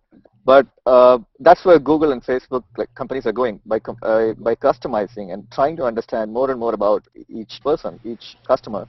And I would be surprised. But do you that they will complain come when they're on television? Ads. Very tailor-made. I don't. I use a DVR. Complain when they're on television? So I mean, how many? What is it, like 22 minutes of programming for every half hour? It's far less on YouTube or whatever. No, I don't complain at all. I'm saying that you cannot have quality. I welcome the ads because I know they can make money. They're saying it's just the beginning, Dan, that it's going to get worse. I had a real quick comment on your hypocrite thing. I want to give you one more example of that. You ever hear Laura Ingraham on the radio? Oh, God. I'm not a fan of Laura Ingraham. Okay, so here's the deal. All the time she'll talk about how terrible the internet is and social media and how people waste all this time on it. I mean, she'll just go on and like attacking Facebook and so on. Then at the end of the segment, she'll say, by the way, we've got a picture of thus and such up on the Facebook page. Go take a look at it. I mean, how hypocritical can you be when you're lambasting something and then 10 minutes later telling somebody to go to your page on that same service? Well, I mean, we've come a long way since Walter Cronkite, who had 2 competitors who he trounced and was able to, and that's the news, he was great. When I grew up, it was Walter Cronkite, and everyone watched him. And then he retired, and he regretted it, because he retired and lived for like 30 more years, and he always said he hadn't retired so soon.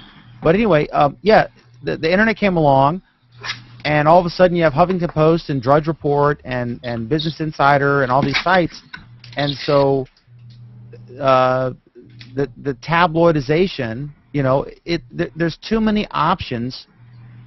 Let me correct myself. There's not too many options. There are many, many options now than there used to be. And so people's eyes are, you're competing. That's why, like, I know, like, for example, on Friday's show, when we had Lamar Wilson, who has 1 million followers on, we had over 100 viewers on YouTube. When he signed off, and we went to the next topic, and this is not a judgment at all on the second topic, we lost half of our viewers within 3 minutes.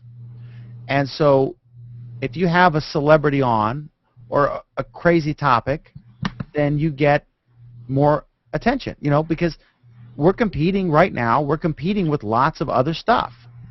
And like right now we have 21 people watching on YouTube, and then so many on Google Plus or whatever.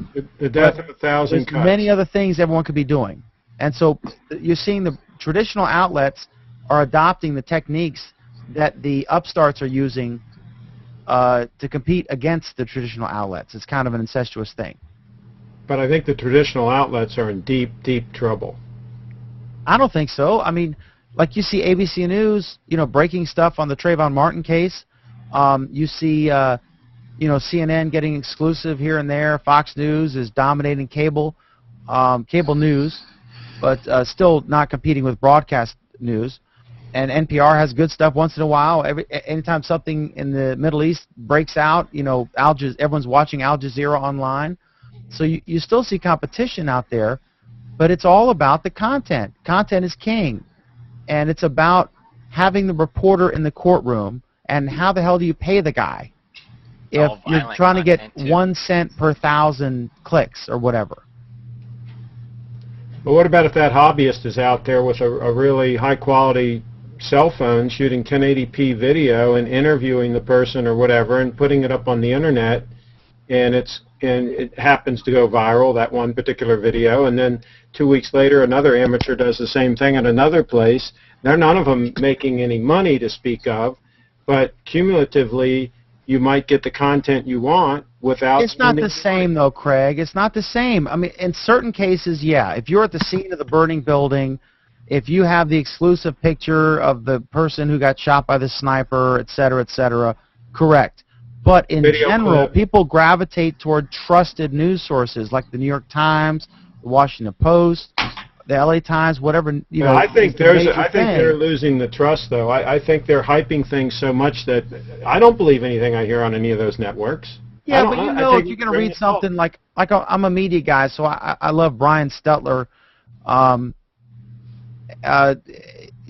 just that there's some vetting going on. There's a team of editors. In general, people trust something coming from a major newspaper more than they would trust from some small news affiliate on TV, and certainly more than they would trust for some radio station. But I'm going to go ahead and suggest that what used to be that trust you're talking about, that idea that we all once trusted our news media, I would say to you and challenge that idea that not only is that trust, if it isn't gone already, if it has not already been eroded to a point where no one can be bothered, that, I make a point of reading a whole bunch of media every day, and I can see the point of view of a person who does not consume as much media as I do, having the question of who do I listen to when I'm confronted with an issue that needs to be dealt with, and I have no personal knowledge about that issue. Do I take Fox's view? Do I take MSNBC's view? Do I take Forbes' view? Do I take the New York Times view? Do I read the Huffington Post? And can I, if after reading all of these different sources, can I still parse together something that looks like the truth? Because every media source that comes to us with the idea that it has to make money. So how many times does that truth get altered to make sure that it is profitable? And that's right. That's right. Why not get the information? But Craig and Thaddeus, and then I'll shut up and let everyone weigh in.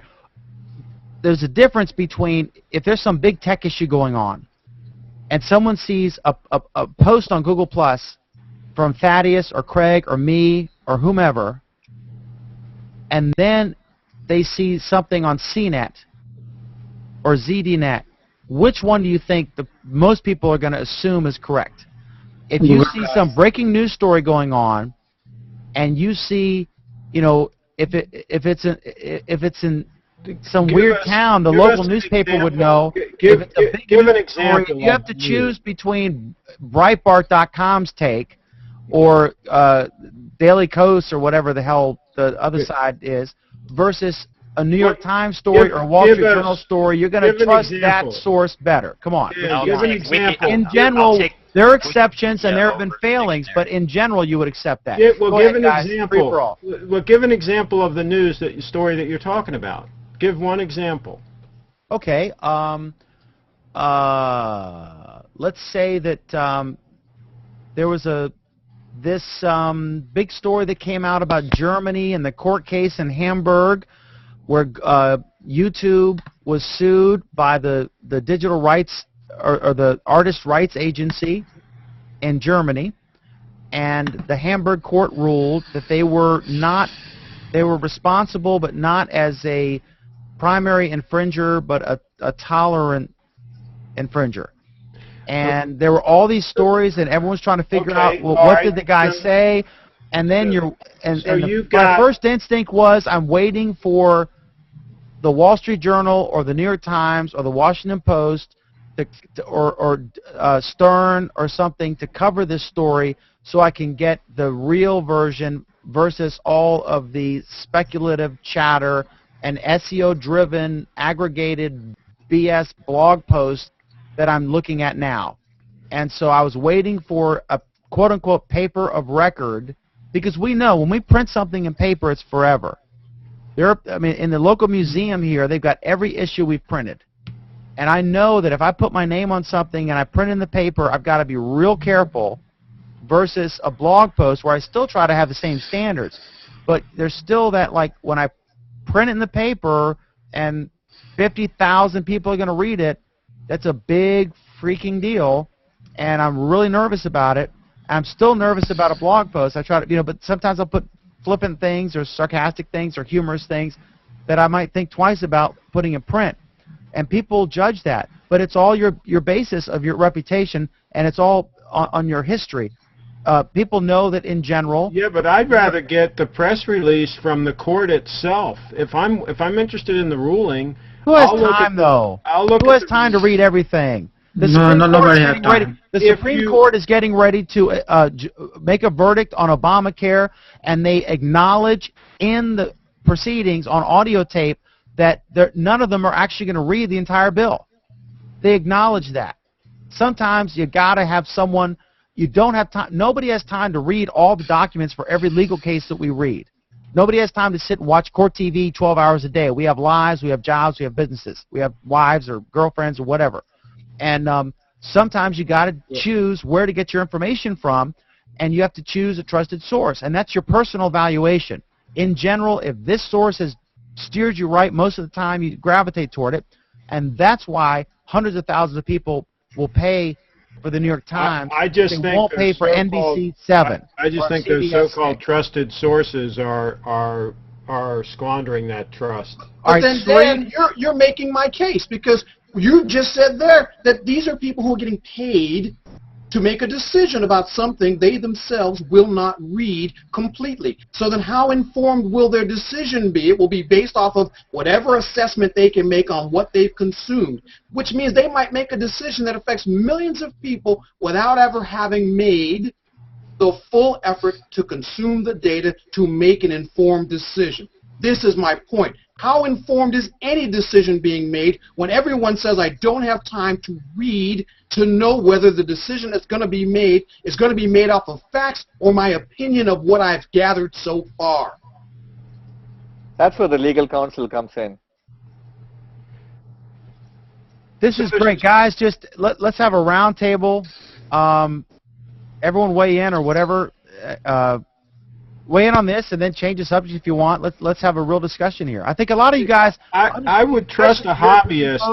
I would trust a hobbyist that was following that case. Somebody was just into it because they're into it, not because they're trying to make money. But some hobbyist that was following that case that you gave the example of, that read the whole judge's ruling, that looked at both sides of the arguments of the people that were in the case, and then wrote a nice long blog post about it and so on with a summary of his, just like the people I look at camera reviews on.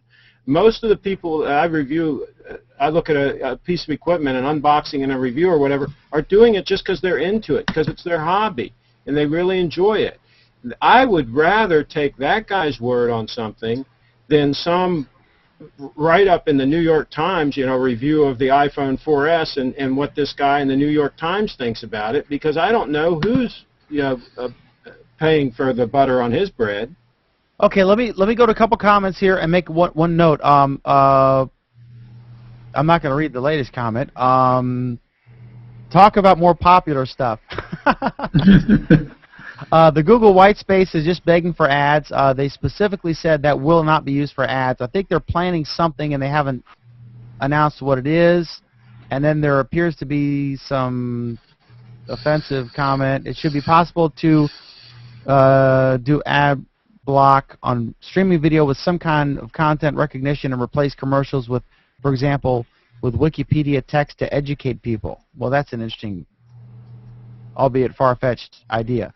But we have, and then we're back to Thaddeus has volume. Yes, he does, and that's why we love him. All right. Okay, so listen, for you folks who are being polite and waiting to be called on, don't. If you have a point you want to make and you want to chime in, please, just jump right in there. Okay, just start talking. This is the McLaughlin group per se, of Hangouts, and don't be too bashful. Don't sit there and stew, because you got something to say and you're not getting it in there. Just straight up shout Sariq and Thaddeus or me or whoever down, and let's have a good conversation going. I'm multitasking. Go ahead, Sariq, and then let's see what Muhammad thinks about this. Okay. I want to say something about that. As you know, the Google Plus is trying hard to get more revenue from social media. Why the Facebook is so successful in behind us, advertisement? Yeah, everything is going on because of to get advertiser, to more impressions and everywhere, So that's why Google making a lot of things more, interesting, and people are trying to come in, and that they are going to use with ads and stuff like that. But the question is, obviously, when I'm going to give ads on Google Plus, even, I don't know, on Hangouts is going to start something. But what is the guarantee behind that? It's going to be more, let's say, my contents are coming on a Google Plus, so they are going to be guaranteed, so that the people who likes your content is going to be forever, because Facebook is giving this guarantee. What do you say about that? I'm not sure I understand the question. No, I'm saying the Hangouts and other stuff going on, and Google Plus is trying to generate. If you're asking why is Facebook already making money out of it, and why is Google building Google Plus? It's brand new, Sariq. I mean, Facebook. Okay, here's Facebook, right? Yeah. Facebook from 2003 when it started until today, 9 years. Okay, they're from 0 to 800 million people or whatever, right? Mm-hmm. So now Google Plus, this is a 9-year length, right? Mm-hmm. Google Plus is less than a year. So let's look at this. Google Plus is here, right? Up to 100 million or 200 million or whatever. You got to move your left hand a little to the left. Obviously, this was because from a graphical point of view, you cannot start at the same time point in this way. This was an engineer here. This was an attempt at an infographic on the fly that I will soon regret. But yeah, I mean, Facebook is going up, and over 9 years to 800 million or whatever they are, and Google Plus in 8 months has gone up to 150, 200 million or whatever it is. Something like so, this. I would trade. I mean, it's in its infancy. It's still in beta, but they always say that. Google always says everything's in beta, so they don't have to explain any errors, right? I just want to go back to that trusted news thing. I mean, it's very evident that depending on whether you're on the politically right or the politically left, it's very evident that I'm just talking about the American crowd. You basically listen to either Fox News or MSNBC or Drudge Report or Huffington Post. First and foremost, it is not about whether you want to know the truth. It's about whether you want to know the truth in the political idea what you have. So that is why a lot of people kind of trust, and you cannot change that. I'm not going to say what's my political inclination, but what I do is, if I really want to know the truth about a particular news, I usually go to a primary news source like Associated Press or Reuters, for that matter. And to an extent, I also trust BBC, unless they're talking about something in UK. Anyway, so that is one thing. In terms of financial news, if you take, for example, Wall Street Journal, I believe that most of these news sources, they don't actually distort original news, because you can only do so much in distorting news, because it's going to be out everywhere, right? But what I see is, as I think it was mentioned by Craig, the opinion, the op-eds or the blogs, what people write, that is not really probably the newspaper's opinion. It's probably the opinion of that person. A lot of these newspapers and videos and blah blah blah or TV content is basically based on. If you look at Fox, there are a lot of people who have the shows. O'Reilly's show is entirely his opinion, right? Fox can always say it's not news; it's just an opinion show.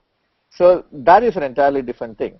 Third thing, somebody mentioned here about if I want to know what is iPhone 4's review, I trust Walt Mossberg. I may not read Wall Street Journal much, but I trust Walt Mossberg because I have been reading his reviews for years, right? I believe the man likes Mac a lot, but at the same time, why I trust him?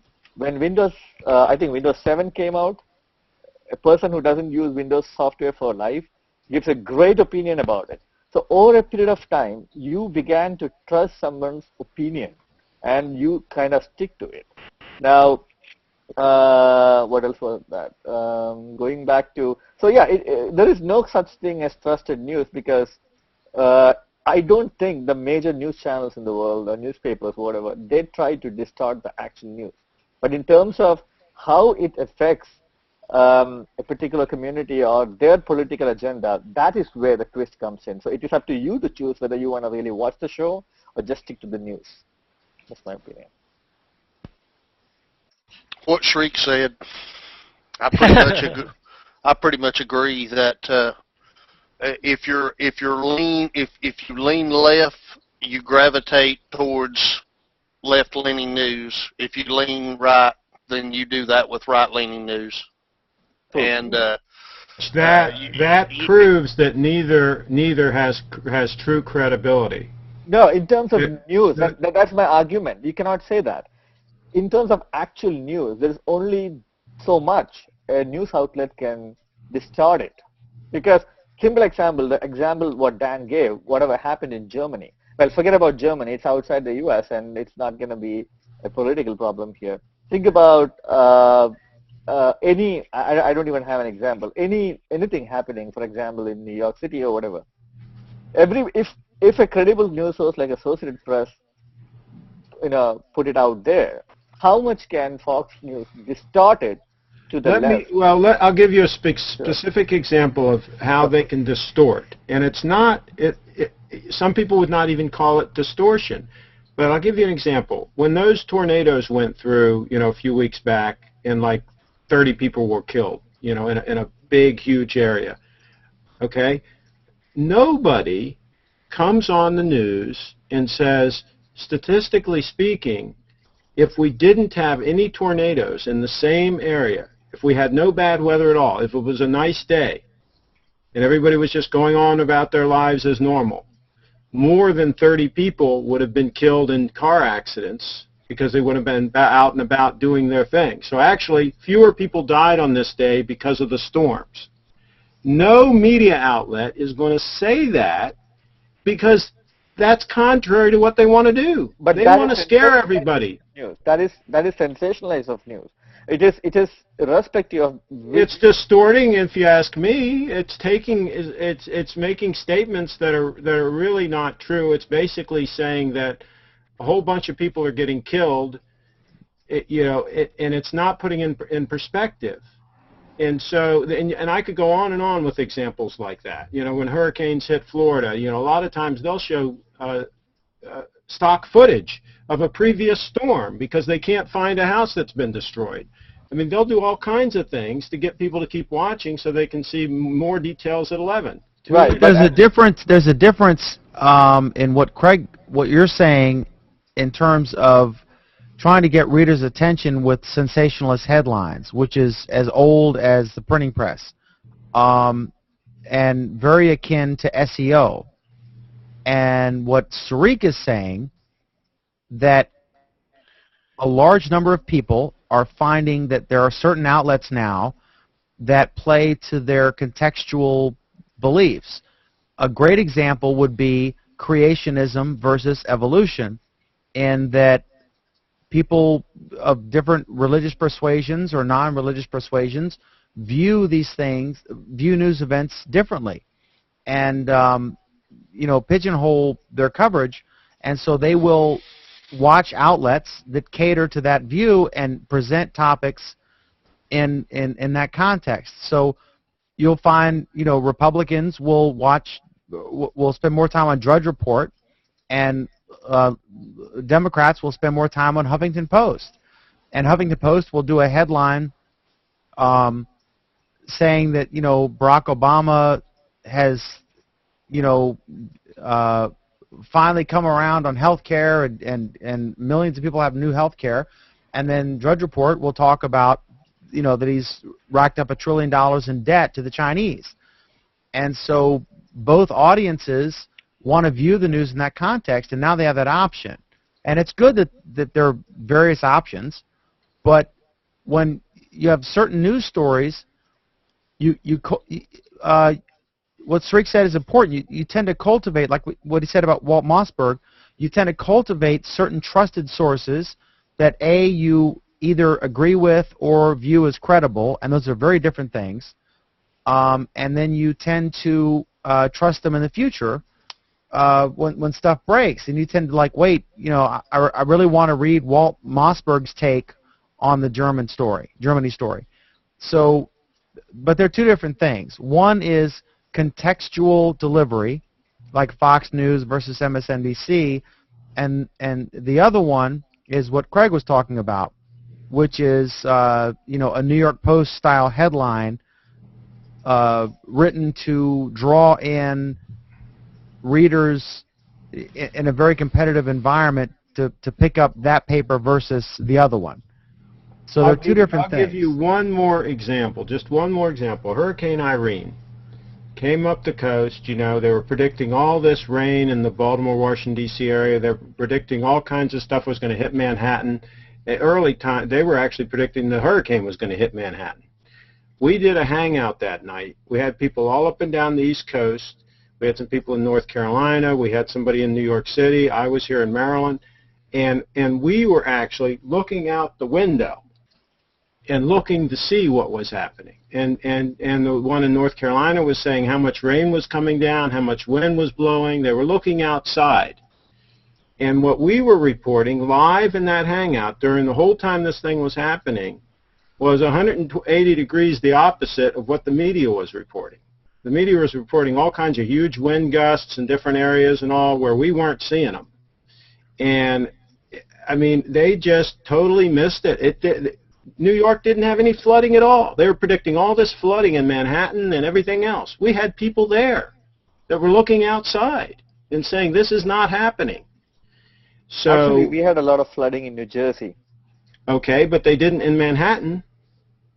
And they were predicting that it would happen in Manhattan. Craig, So I don't know whether it's a good example because, I mean, I understand your other examples, but what I'm saying is we cannot arbitrarily say that Hurricane Irene is not or was not a potential threat.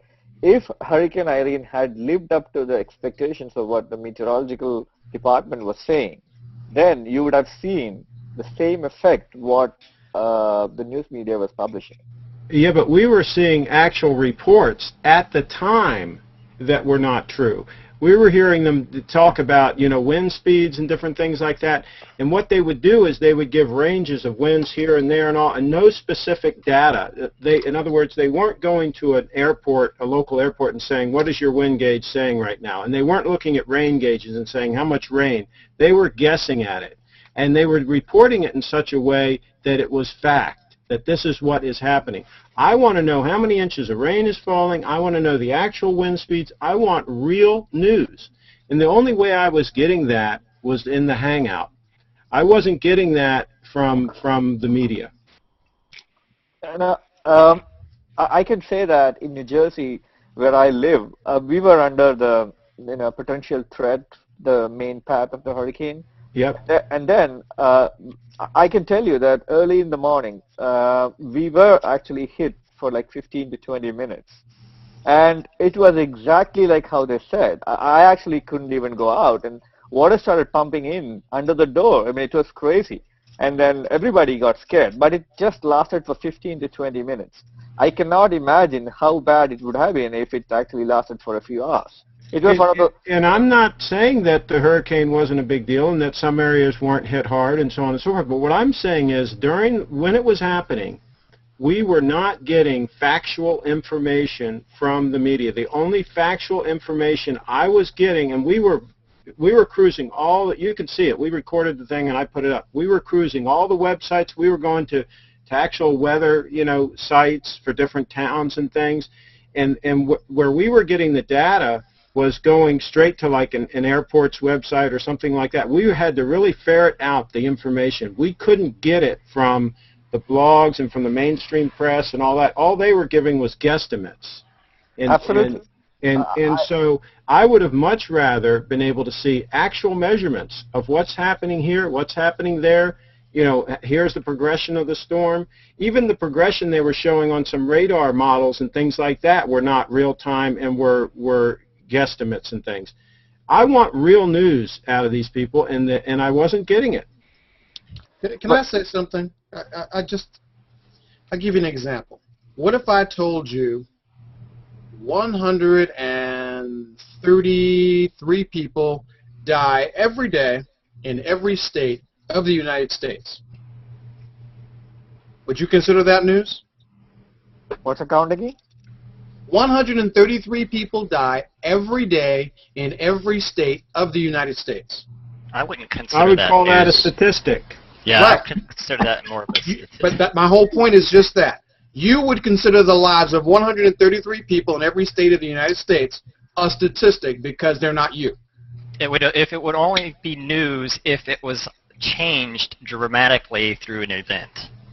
Or if they died in a circumstance which is actually abnormal. Okay, so now let me say that if those people died from a product that didn't have to exist, what would you say then?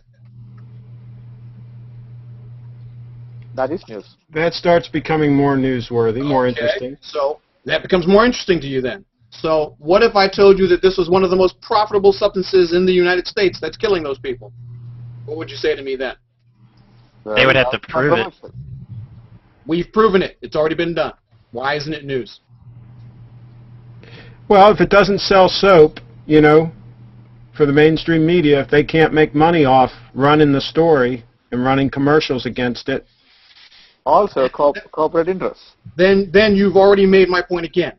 My point has been, how do you trust a news system that's designed around the idea that it's only news if someone can either make money selling something from that news or make money by avoiding that news showing up in the news? I'm saying not just that. If you were actually actively reading and listening to the SOPA news or whatever, PIPA SOPA news, none of the media outlets covered SOPA or PIPA as much as it deserved. You could watch any television channel. They actually spend like a few minutes every day, whereas the internet, which is much more a free public media, SOPA was everywhere. A company like Google says it's going to shut down whatever for a day. It was everywhere after everyone shut shut these sites down or put the black box up or whatever. So it's about interest. It's about corporate But interest. then that still doesn't make it a viable, equal,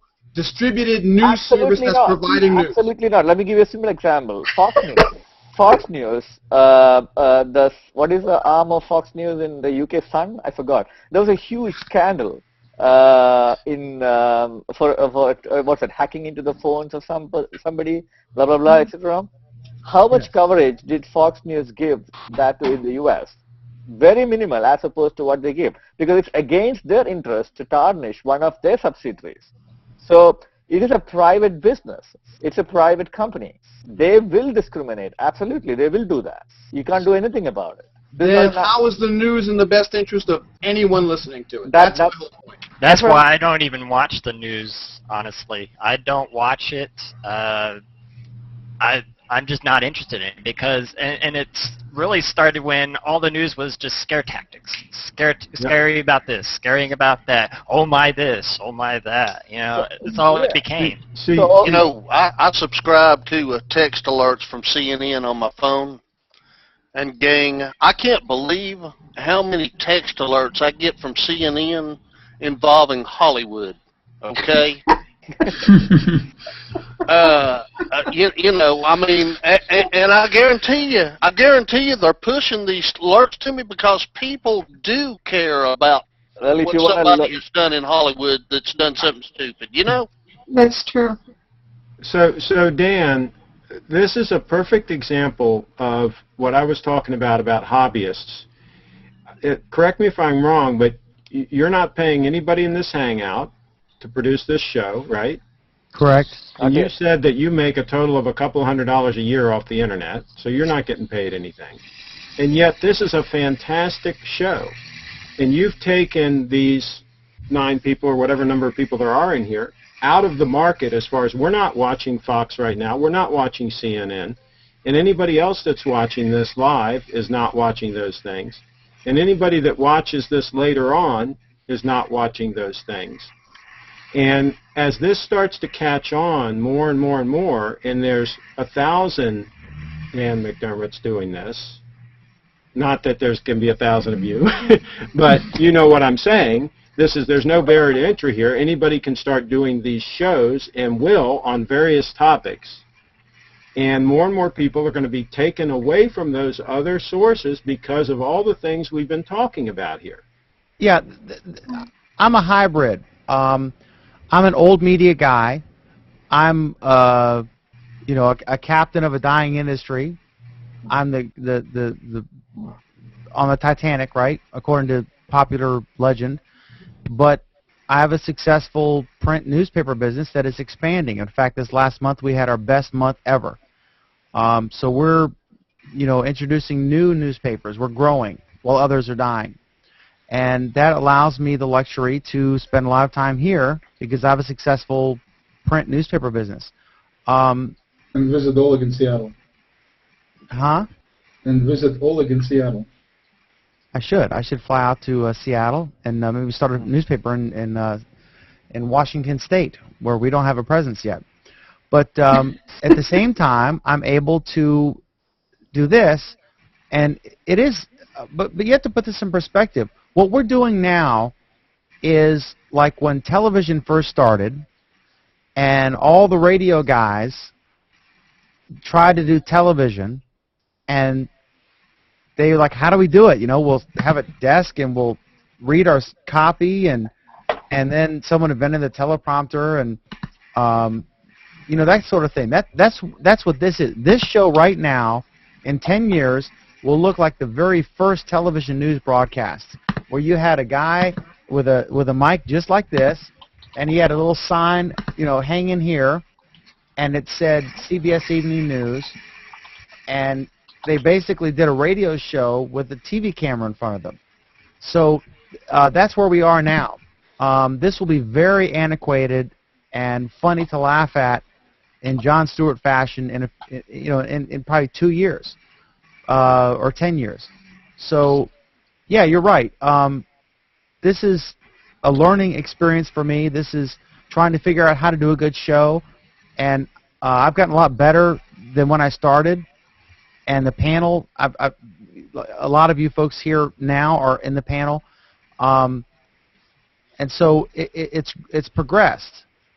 And what I'm doing, I think our show Google Plus Week is not to brag, but I think it's the best show on Google Plus.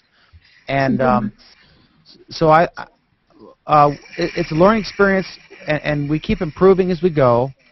But you're right.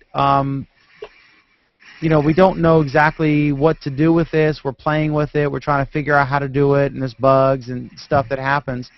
But you know, Google's supporting us. I mean, not financially or in any way like that, but they answer our questions and they listen to our concerns and complaints. And so, you know, we'll see where it goes. But this is we're witnessing now the birth of a new means of communication, where folks like Carolyn, who I want to throw it to in a minute, just joined us. She just messaged me and said, I want in, and I'm going to bring her in. And we've never met. I've never hung out with her before. And this is awesome that, you know, she can sit here and watch a show. I mean, what if you could watch Anderson Cooper or Bill O'Reilly or Sean Hannity or whatever floats your boat, and decide you want to join the show and click a button or send a text or something, and all of a sudden you're in the show, and then you can put your 2 cents in. I mean, there's nothing, we've never seen anything like that. So this is fascinating to me and very exciting, and I am as excited watching as it happens as I am being a participant and helping make it happen. So this is really awesome. So Carolyn, tell us where you're from and whatever you want to say. Oh, well, hi. I put up a question in the chat box because that's why that thought is something that, or that topic hasn't been covered while I was observing, so I wanted to be sure it got in. But why don't you read your comment for the folks watching the show? Okay. What is your take on the process of news sorting and serving you only what you want with your bias? It's happening. And that's mostly with the online services. I was reading an article, it was like, maybe a month and a half ago, I guess, about Facebook and doing it, or preparing to, and also Google. So I don't know if there's been any update on that front, but I was curious. Can you elaborate? Okay. What is your take on the process of news sorting and serving only what you want with your bias? Now, okay. Most of these services, just to clarify, Fox News and MSNBC are the obvious examples. Typically, NBC News and Fox News both, I think, in their general news programming are fairly moderate. And their opinion shows and their morning shows, especially at Fox, the morning show, is very opinionated, and admittedly so. But they draw, like Shepard Smith, who's on Fox, and like Brian Williams. I wouldn't say that Brian Williams is some left-wing extremist. I wouldn't say that Shepard Smith is a right-wing extremist. In fact, I wouldn't be surprised if he was a Democrat. But there's a big difference between the news coverage, you know, NBC.com or NBC News and MSNBC commentary, and Fox News and Fox News's, you know, primetime talking head shows and the morning show, which is just ridiculously slanted. If I remember the article correctly, it was talking about like platforms like Google, Facebook, Twitter, being able to follow you, assess what kind of stories you like to read, who writes them or who produces them, or what news service you tend to go to, and then only showing you in your opportunities sidebar. I don't want to say ad, but maybe you'd call it an opportunity sidebar. Only those items that fit your profile that's been developed over your method of searching, your method of usage that is being logged. Are you talking about, are you advocating for a curation feature that would... No. It's already apparently Suggested following. in process where our likes are being recognized, just as the ads are trying to be personalized. The news that we might like to hear is being personalized, and in our various windows or pages that we're on, then those will be the items that will pop up and guide us to whichever news presenter will have one that fits with what we already think. It was going back to the news will be in line with what you think. So they're suggesting that you like something. Is that what you mean? Yeah. No, she's talking more about the balkanization of news. She's talking about how as our systems become more intelligent and they start tracking what we watch and what we listen to and what we like, that eventually what's going to happen is we will eventually be able to be driven to the news that most likely suits what we're looking for and promotes the points of view that we're interested in, because it will have determined from our habits and our processes what I think it's already happening. It's already happening. I've noticed in just like in my Facebook stream. Okay, listen, y'all don't throw virtually anything at me. I'm a conservative. Okay, it's obvious to me that Facebook knows I'm a conservative, because over on the right-hand bar, suddenly all of these things with all of this conservative news is there for me to click on, to see. And I mean, I'm going to be honest with you, it's stuff that is extreme right, okay? And I don't know what I've done for them to think that I'm an extreme conservative, okay? But yeah, it's happening now. It's not. It's nothing That's you've exactly done. it. The It's one an problem with it is that it's blocking anything else. You Correct. don't see anything That's else. the Facebook problem. Unless you're sitting in front of Facebook all day, you miss a ton of stuff. And you'll find that the people you interact with most, but it's not a perfect science. Those things will be up prominent in your notifications, but then occasionally you'll have to go and, if you use Facebook, you'll have to go and search someone out. I haven't chatted with them in a while or whatever, and you'll discover all this interesting content. So the algorithms, let me clarify that. You'll discover when you search out your friend you haven't interacted with for a while, you'll discover all sorts of interesting content that you haven't seen and you would have missed if you hadn't sought it out. So Facebook does a lot of censorship, and we're seeing some of that, I think, on Google Plus now, where I'll go in and, like, if Oleg, and Sarik, who I frequently interact with. Finish the sentence. Yeah, we frequently interact with each other. So I'll see a post from him from like 3 o'clock yesterday afternoon. It'll be right at the top of my feed when I hit home, and then Sarik from 2 p.m. yesterday will be at next, and then underneath that there'll be some, like, the random list builds, which might be 10 minutes ago. So my first thing was, that's cool, because I like that I can be exposed to the content from the people who are most important to me and I really want to read, because I know we're going to probably discuss it later. But the second thing was, what am I missing with this curation? Is that your? I mean, are you presenting an issue, or are you expressing a concern, Carolyn?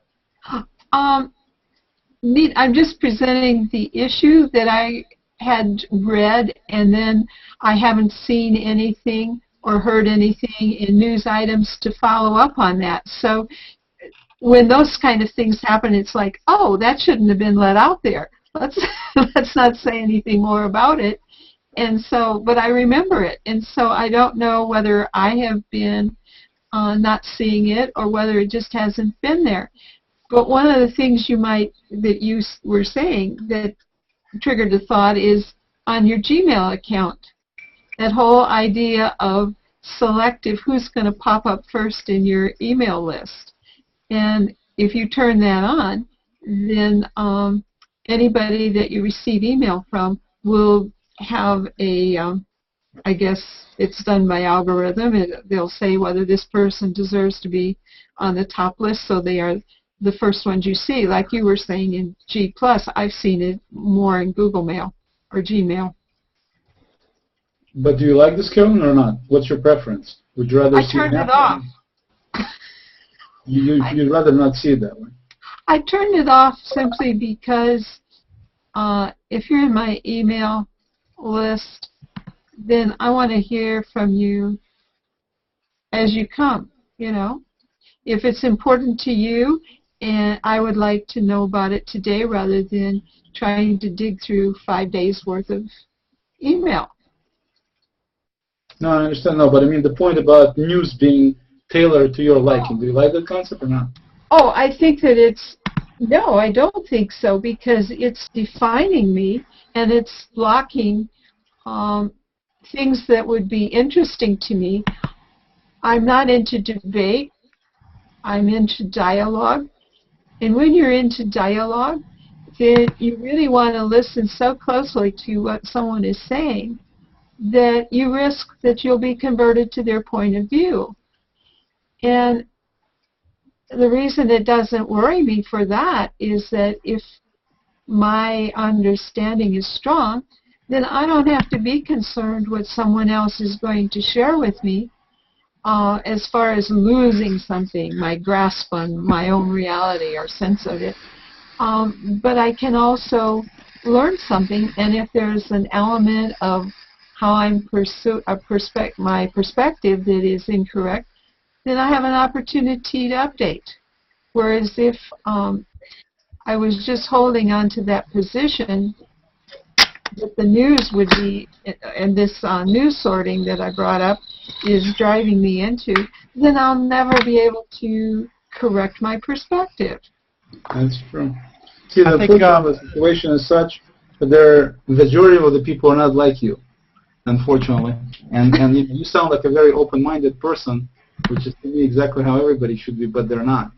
And so I think they're doing it from the standpoint of people who are a certain way, and I'm not saying I'm in the middle at all, I'm not, but at the same time I'm definitely open-minded enough to listen to other people like you indicated, and certainly have enough self-respect. 1 second, 1 minute. Hey, Ben, stop doing noise. Sorry about that. My little son that you saw earlier is playing around. To certainly, listen to everybody and then make my own opinion. But if you I agree with you, if you shut down the other side completely from what your preferences are, then of course you never have a chance to even evaluate it or consider it. And, as much as I am black and white, at the same time, certainly on certain things, my opinions have changed because of people clearly, logically, methodically indicating what the situation is and showing me that I was wrong. So I think, it's great to have that kind of view, but unfortunately with a lot of people who are, I don't know if you want to call them extremists or if you want to call them, just set in their ways, but they just, they don't want to hear anything else, period. And I think that's... Let me say something and go to the comments, and then we'll go to Carolyn. I think the best example of this is the Trayvon Martin, George Zimmerman case. Yes. If you watch NPR, PBS, MSNBC, Read the Nation online, you're going to have a view on the case. If you watch Fox News and you listen to read Breitbart online, and conservative sites, you can have an entirely different view. But the fact is, we don't know we have some evidence has come out, like the ABC News picture and stuff like that. So some evidence is trickling out, and we have views presented by different advocates from either side, but we don't know yet. And the trial is going to bring that out. So really, it's premature to make a judgment on it. But if you're only looking at one side, the best thing is to do what I do. I try to look at both news sites. I read, I look at Drudge Report and I look at Huffington Post, and you try to get both sides, because sometimes Drudge Report's right and sometimes Huffington Post is right, with very different things. And so you cultivate a relationship with sources, and you have to judge them. You have to understand that when you look at Huffington Post, it's a liberal site, and it's going to have a liberal slant on a lot of stories. And then you look at Drudge Report, and you have to understand it's going to have a conservative slant on a lot of stories. So the best thing is to look at both of them, and over time you determine, how much to judge each thing. And this gets to like the established old-time mainstream news sites or papers or TV stations or whatever.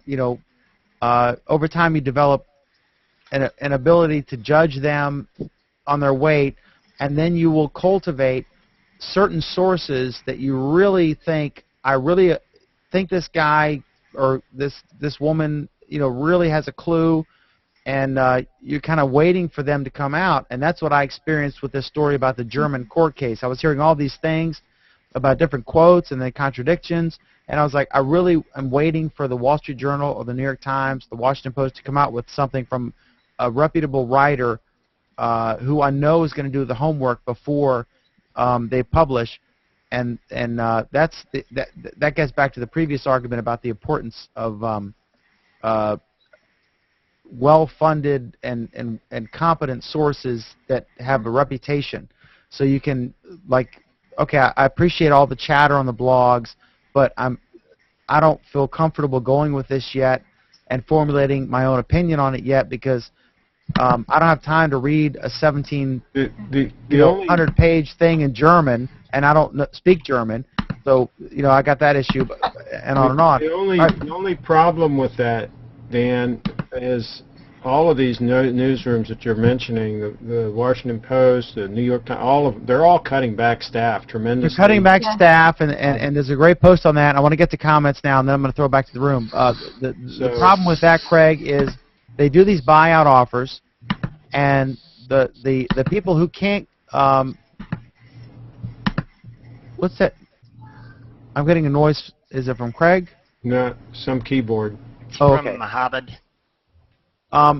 The problem is there's a great post on this. I forget where, but they described the whole buyout thing. All these newspapers, like the Washington Post, there was a great post from the Ombudsman about. They said they failed a blogger, and he talked about the buyouts. The thing with the buyouts is they're saying if you quit, we'll pay you X amount of dollars. Who's going to take that offer?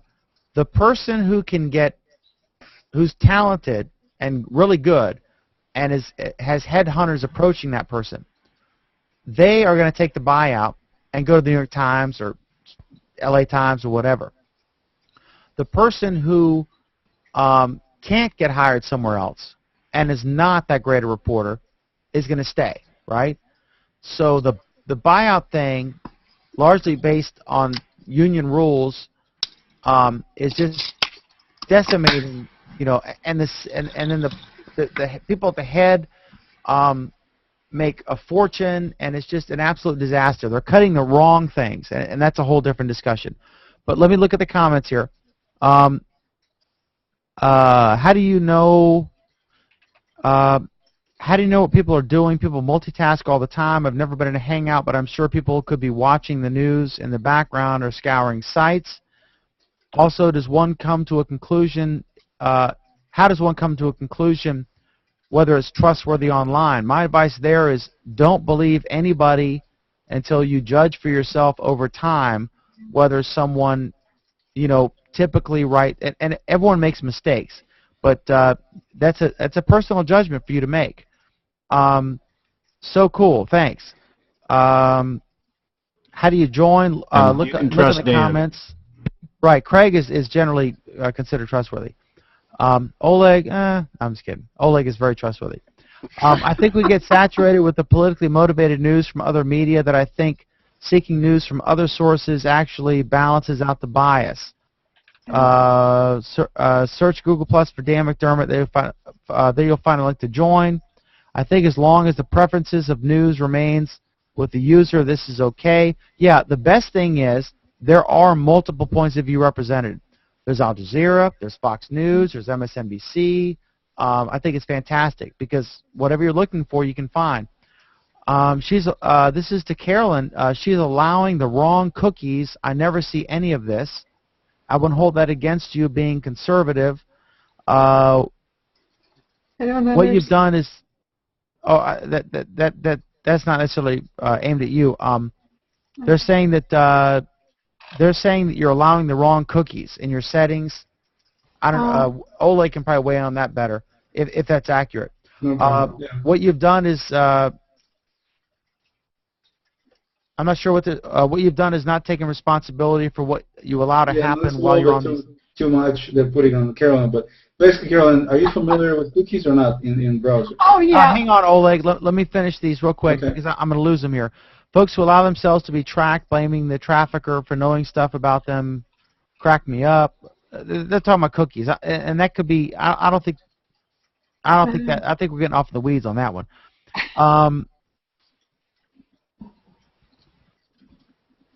And then, okay, that's that. And then let me look on Google+. That's the YouTube comments. And then, okay, we're good. All right, go ahead, Oleg. No, I was just going to say, Carolyn knows what cookies are. It's not, I mean, I think this commenter is a little getting too much in Carolyn's case. It's one of these deals where, for those who don't know what cookies are, it's just they're basically little stored pieces of information that get stored in your own browser on whatever computer you're on. And so what happens is a website can store this piece of information, and it can have any information you want, but it's very small. I mean, there's a limit how much you can store. And then what happens is this website, when it comes back, for example, a lot of them, what they do is they track, when you go from site to site to site, what they do is they store in these cookies where you went, or what you looked at, the kind of information you looked at, in their own way, the way they store it. And then when they come back, when you come back to that website, they can read these cookies and see, okay, Carolyn has looked at, shoes from Gucci or something last time around. So we know we can show Carolyn something like that. And so I think what this commenter was trying to say is that if Carolyn takes a little more effort, and this is not just at Carolyn, but anybody who's using computers and internet, to manage their cookies and get rid of the cookies from these certain websites, then the people who are doing the psychological management, if you will, they will not be able to do it because they will have no idea what you're interested in. So obviously they cannot recommend something based on your interest if they don't know what your interest is. But the problem with this is not just done via cookies. I mean, there's too much stuff blame on cookies, and it's not just cookies. And at the same time, I have a business where people can order takeout on the internet, and I'm actually using cookies as part of the process. If you turn cookies off completely for my stuff, you won't be getting your food. So there's good uses for cookies, there's bad uses for cookies, and it's a bigger problem with just cookies in my view. Or if you have Gmail, if you ever notice that the ads in your email are focused around the emails that you've gotten, right? So that might be like a way that others like news would be able to target what news you like because it's all done locally. Well, but that's different because what's happening with email is obviously it's going through Google servers, and Google, people who started freaking out saying Google is reading our email. Nobody's reading their email. It's just machines are processing the words in emails and trying to come up with the ads relevant to those. It's not like anybody sitting and thinking about your email about going to the store tonight or something. So Google's robots are doing that, and they're doing it in massive quantity, and that's how you're able to get what you get. But it's one of these deals where none of us have to use any of these services. So a lot of people complain about this is bad and that's bad, and people are not doing it, and these horrible companies. The reality of it is nobody's forcing anybody to use Google or use Facebook or use anything else. If you're really that anal about making sure nobody is looking at what you're doing and following it, don't do it. Just don't get on these services, and they will have no clue. Just like people used to live before Google Plus was invented, or Facebook was invented, or Gmail was invented. It just people seems to be, on one hand, they want to use this stuff partially because it's free, well, to a large degree because it's free, but also because it gives them all this productivity and functionality and capabilities. On the other hand, they want to, at the same time, they want to basically have their cake and eat it too, type of deal. So they're saying, we don't want the ads, we don't want this, we don't want that. Should Google make any money? No, we don't care about Google making any money, but we do like that Google provides us, an excellent email service for free. So people are just being a little disingenuous in terms of what they're actually getting, and just like a bunch of people complaining about Google Plus. I mean, it's a phenomenal service if you think about everything you're getting. You're not paying a dime for it, okay? And continuously, they're improving it. Everything else, they're spent, I'm sure, probably, I don't know if it's in the billions, but certainly in the millions in terms of all the effort that's been put into it, and nobody's paying for it in terms of the users. But still, you have all these people bitching and moaning about this is wrong, and the gray is not gray enough, and the layout has changed, and our API is broken, on and on and on and on about all this stuff. And so to me, it just seems like people. Let me ask Thaddeus on that point, because he was talking about the pre-rolls. I don't understand that reaction, Thaddeus, because it does cost money to produce that content, right? And they have to be compensated in some way in order to produce the next episode of The Sopranos or whatever. How are they supposed to monetize it? I think Thaddeus just doesn't like the fact that they show so many ads. I mean, he doesn't look at it how they're supposed to. Listen, I'm not opposed to them making money. I'm not. And if they want to monetize it with whatever they want to monetize it with, that's fine. My whole thing has been that I do not like advertising that talks to me about things I'm not interested in. So I'll give you an example. I can tolerate a certain amount of commercial time in general, but I feel like when I look at an hour worth of television and I've got 22 minutes of commercials, I start to have a problem with that.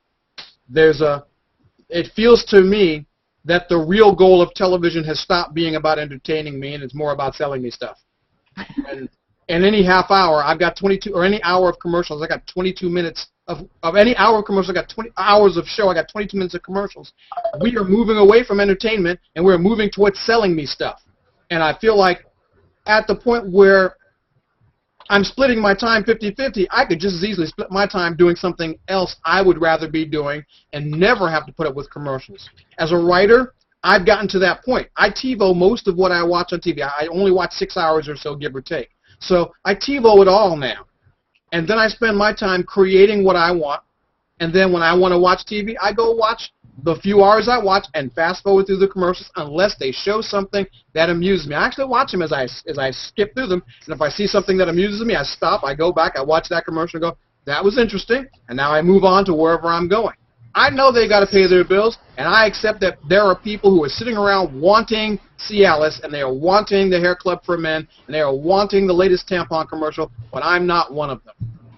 So as a writer, would you ever consider, if you wanted to get paid to get your writing out there, and your only way of doing that was to have ads, to get your stories out there, would you go that route?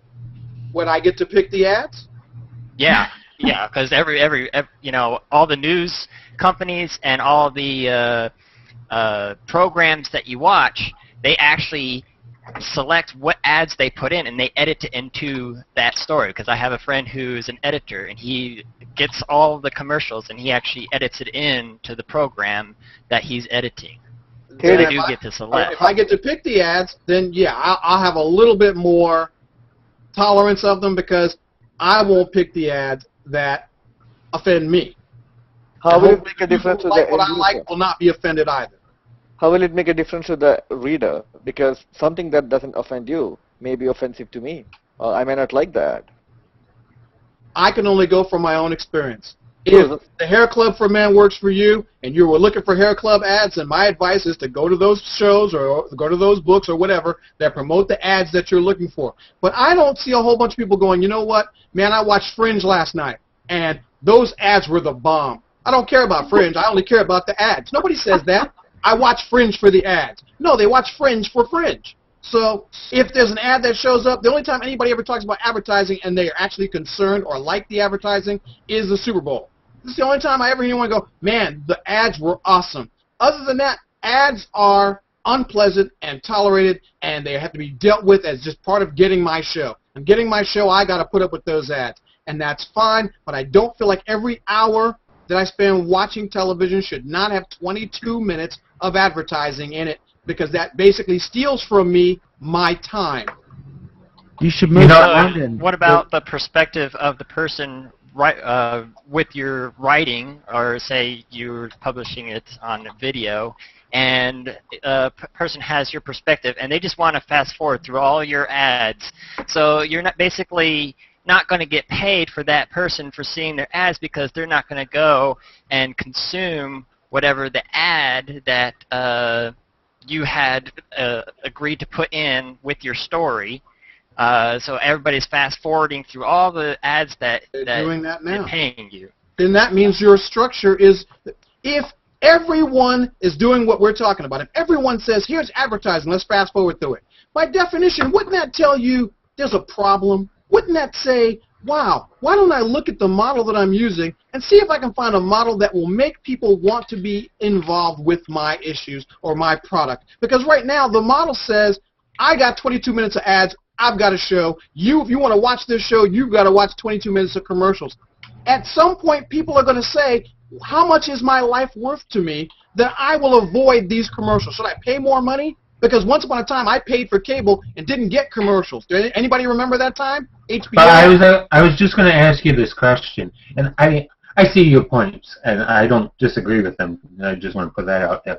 But would you rather, like, however many years ago it was, get the Disney Channel for an extra however much money it was, or would you rather get the Disney Channel with ads in it? But once upon a time, I had that choice. Like I said, I remember when HBO, you didn't pay for commercials. You paid for HBO, you got HBO all the time, and it ran, and life was good. Now I have cable, and my cable, I pay for cable, an outrageous amount of money, and then turn around and have to put up with an outrageous number of commercials. Not just commercials promoting the cable shows, but commercials promoting products that I don't agree with. And I feel like if I'm already paying for something, why should I have to pay again for more commercials? So you're telling me the only option I have is to pay for a service and then pay for commercials on top of it, or pay to not get commercials on top of it? Are you talking about a cable channel, or are you talking about a pre-roll on a streaming video? I'm talking about commercials. If you had a show right now that for every hour... Answer my question, Thaddeus. Are you talking about a commercial on... I understand your general gripe, but are you talking about a commercial on a cable channel, or are you talking about a commercial on a video that you paid nothing to watch, that you paid nothing to watch to that content provider on a streaming service? Like if you went to your local news show or some website that had video and had a commercial pre-roll. Because that's a big difference, because they're not making any money from the cable company. I avoid most web services that require me to endure more than one commercial. If I go to MSNBC and want to watch something online, if there's more than one commercial, I won't be back. Well, how do you produce an Avatar? It cost about $1 billion to make the movie. Doesn't have to. What? Doesn't have to cost $1 billion. I'm sorry. I'm seeing. Here's my issue. Right now, everyone wants to Cameron can just crap out the biggest selling movie of all time on $5 million. Let me finish. Movies like Avatar. This is why the movie industry is running itself into the ground. It has said the only way we can make money is to spend $200 million on a movie. And so if that $200 million movie doesn't make $200 million plus back, that movie is considered a flop. The guy that created John Carter, cost him $250 million. They made $250 million back, but he ends up losing his job because it didn't make twice as much money. And so the movie industry says that we have to keep making movies that cost more and more money so that we can continually, in theory, make back our money. But the problem is, what we're not doing is we're not seeding the future with smaller movies that might make less money, but they might also cost less to make, and thus give the opportunity for new creators of content to show up. So we're saying if I remake Terminator, because I expect to see a remake of The Terminator any day now. And they'll take a movie that's already made money, and they'll remake it again because they feel it will make... Say again? In 3D. In 3D, no less. And they'll think that the only way that a movie can make money is if it's something that's already been made before. So we're not creating anything new. 20 and years... this Hangout action is brought to you by Plus Dan McDermott.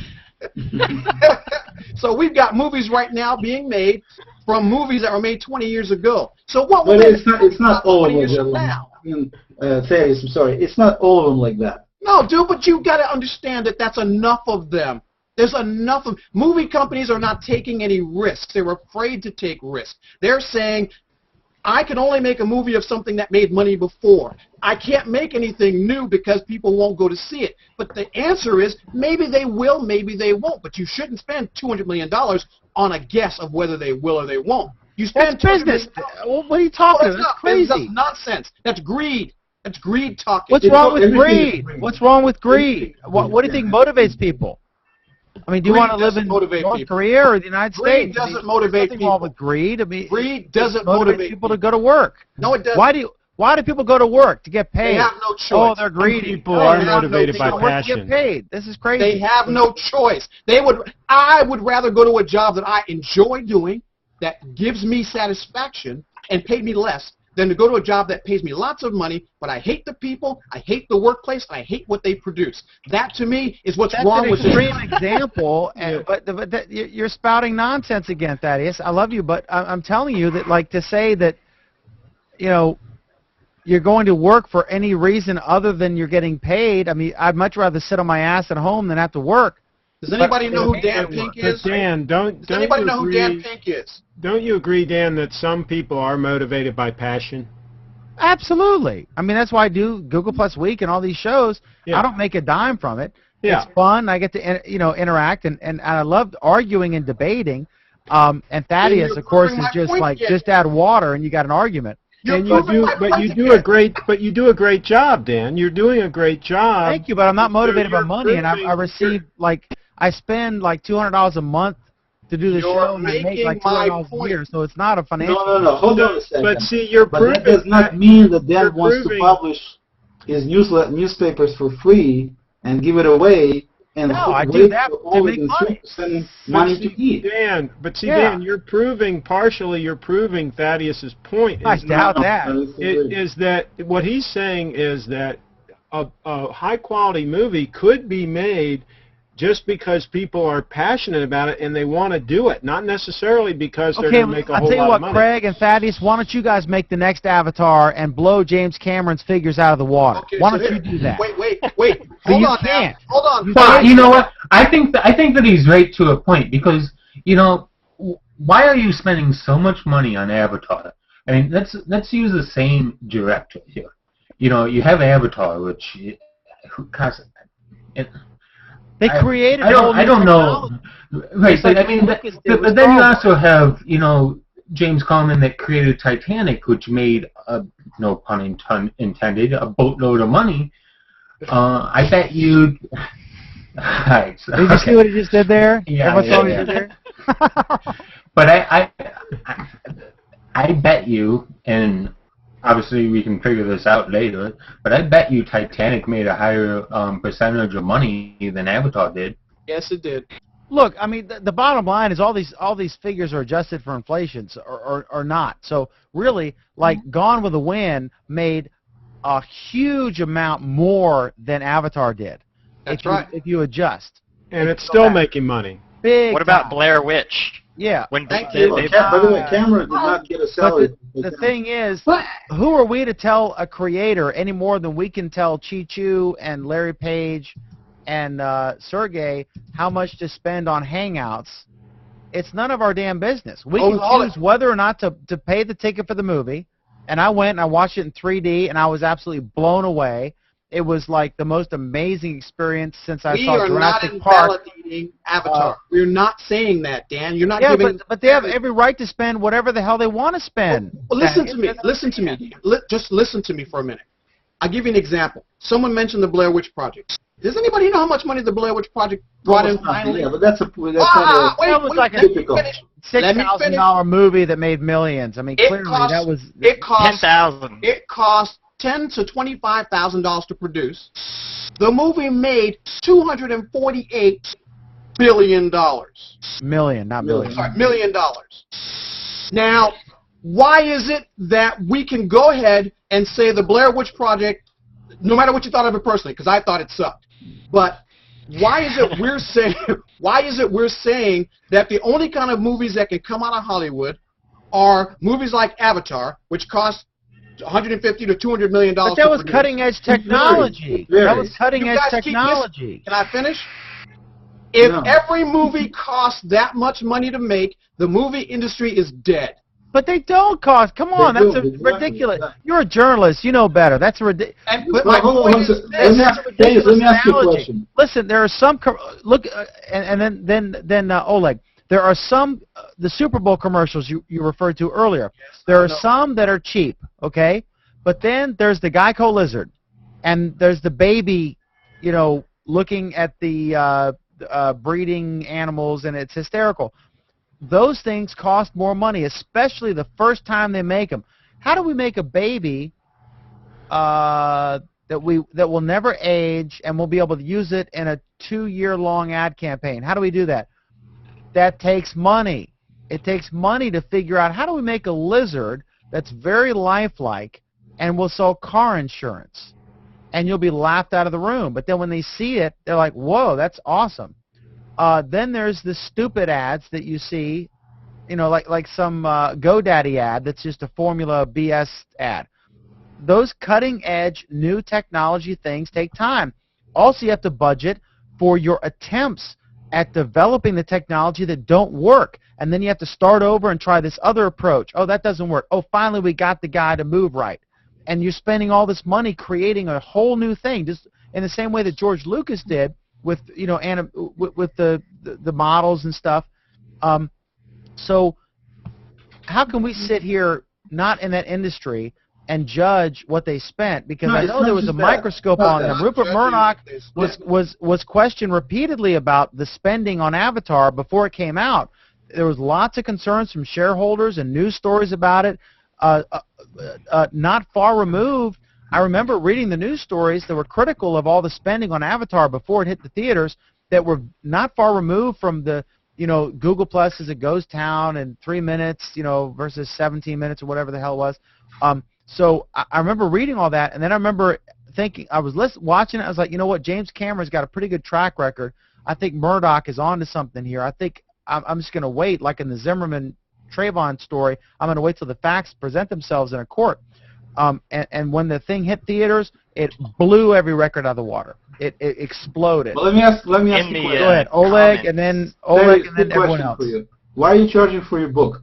Don't mean to get in your face, but still, why are you charging money for your book? To make money. Okay, so that's not greed? No. It's not greed. So where do you draw the line between greed and making money? When you decide that you have lots of money and that you want to alter the structure of the economy so that you can make more money without actually adding anything to the economy. That's greed. But how do you draw the line where too much money is? How do you draw the line? What's too much money? When it begins when you start manipulating society to your ends and against society's ends, sort of like when you had Standard Oil, monopoly and things like that. I think that's what he's talking about. When you start manipulating society, when you have that much power and money, that you do that to the detriment of society just to benefit yourself. But we keep automatically can make their own points and manipulate society. Any movie basically attempts to do that. Any movie you watch, it doesn't matter if it's a cheap movie or expensive movie, it will do it because of the nature of the medium. We keep on talking about James Common, and I hate to break it to you, but James Common adds to society. He does all the he doesn't just make movies. He goes down to the Titanic and he does whatever he's doing down at the Titanic, and I think that James Common adds to society, and even if he doesn't, which if you want to make that argument, then fine, but he makes movies that people obviously want to pay money to see. Like he's not a detriment to society. If anyone wanted to make the argument that James Common was a detriment to society, I'd look at him like they're an idiot. That's my opinion. If you think James Common is a detriment to society, and you think people like him, detriment to society. You know, they're obviously creating goods and products that people enjoy. Who are you to judge them?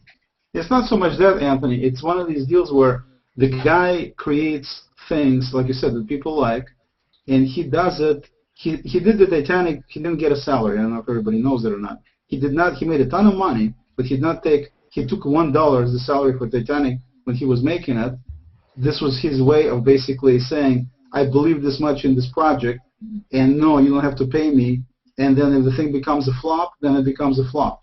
He's obviously an enthusiast, and you can... But hold on there. But one thing I would say is that for him to do what he just recently did at the bottom of the ocean and everything else takes a tremendous amount of money. And so he's taking some of his money, and he's definitely doing some things that are positive. The whole notion of the Titanic coming back to life was largely due to him putting out this movie, making it known, going down there, which is, all of this takes tremendous amount of money. I mean, but Oleg, that's true, but that was a discovery project for which he was paid. I'm sure it was a profitable venture. But like this, now he's on this new thing where they're going to go mine asteroids with the founders of Google and other investors. There's a number of investors involved. It's a rumor. But yeah. It's a rumor. It's ironic, of course, because he's doing exactly what the bad guys did in Avatar. They went to a planet and mined it. But the thing is, we're all at our base. We're all mammals, right? We're monkeys that pull the lever to get the reward. The reason I do this hangout is because I get to interact with interesting people and feed my mind, because it's hard for me to find people locally I can talk to on this level, and smart people like you folks. Okay, that's hard to find. We can find that on Google+, and that's why I made that comment that Jason loves so much, that Google+ is, I said, is it the Mensa of social networks? Some people just don't get it. So we're all, in essence, we're very advanced monkeys, and we want to pull the lever and get the reward. It could be doing a hangout because you get to engage with people on a certain level. It could be going to work to get the paycheck. It could be going to the bar to hopefully meet some hot chick. Whatever. We're motivated to pursue things that reward us in some way, either intellectually or monetarily, or we buy food to eat, whatever. But we're still mammals at the root. We're just really smart ones, the smartest that have ever existed on Earth.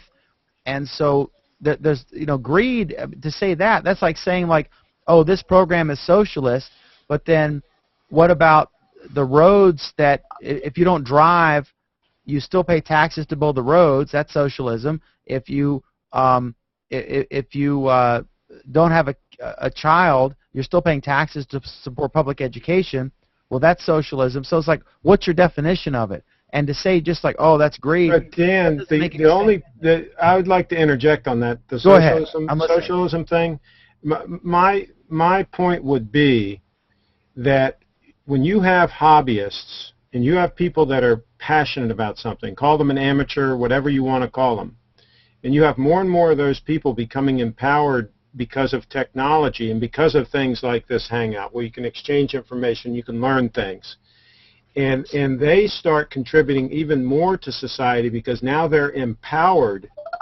That's what I find exciting about this new era that we're going into, is where some of these large titans that used to control big industries and so on and so forth for their own good and sometimes for the good of society, but you've got more and more competition coming into the pipelines to do all of these kinds of things, to make movies, to create content like this, to photograph a wedding, whatever, you name it. There's going to be a lot more competition challenging the incumbents, and that's going to create a situation where the incumbents have to be more efficient, have to do a better job. These newspapers have to figure out how to start doing it right and like you're doing, make money with the print and so forth. They need to figure out smarter ways to do it. This is going to ultimately benefit everybody, in my opinion. That's true, and there are you do see these videos like the Kony 2012 video that went viral. You do see these aberrations, but there is no substitute. Even Simon Cowell, formerly American Idol, now his new show, he said nobody does movies like America. He said, a George Lucas or James Cameron. No question there. I mean, nobody can top us. Give these third world countries time.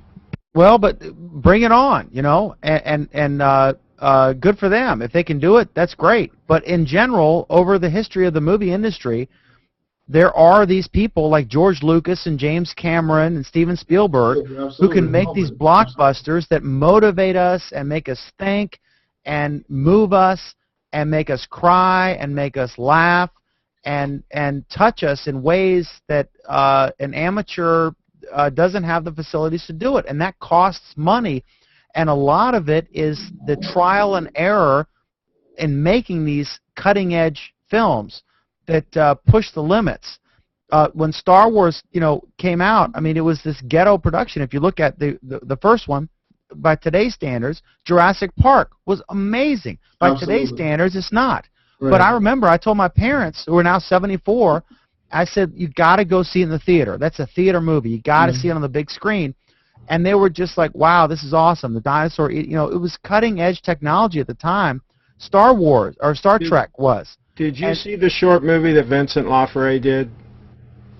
I mean, I hear you. I hear your point. There are brilliant... Canon 5D Mark II. Did you see that movie? What was it called? Reverie or something or whatever? You know the one I'm talking about?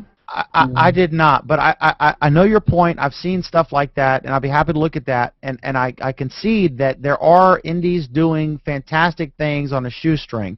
I think Do the Right Thing by Spike Lee, which was a fantastic movie, that won a bunch of awards. And documentaries are not that expensive and they're excellent. I mean, definitely people make excellent movies, but to go back to Thaddeus' point, Thaddeus, I lived, I don't know if you saw or not, but anyway, I lived in the old Soviet Union for the first 15 years of my life. And I can tell you right now that having an environment where you don't have any, basically any incentive for people to do better, such as money in the case of America, you have a completely dysfunctional society. You have a bunch of people who want stuff, steal stuff, don't create anything, even though we're talking about a society of very educated, large population, very resourceful country.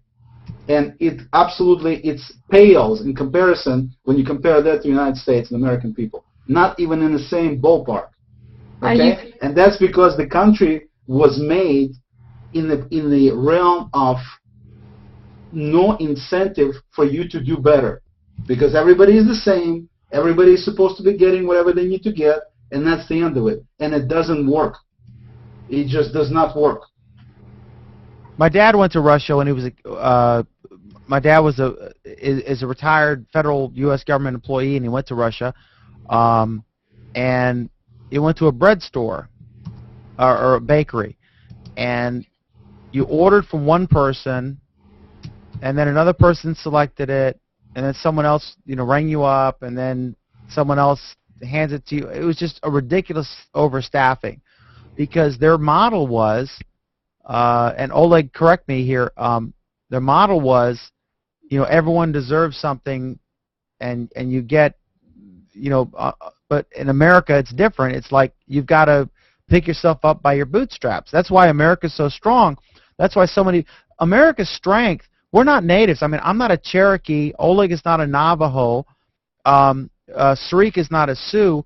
We're all imports. I came here. I'm a first. I was born in Japan to American parents because my dad was stationed there with my mom. But we're all imports here, all of us.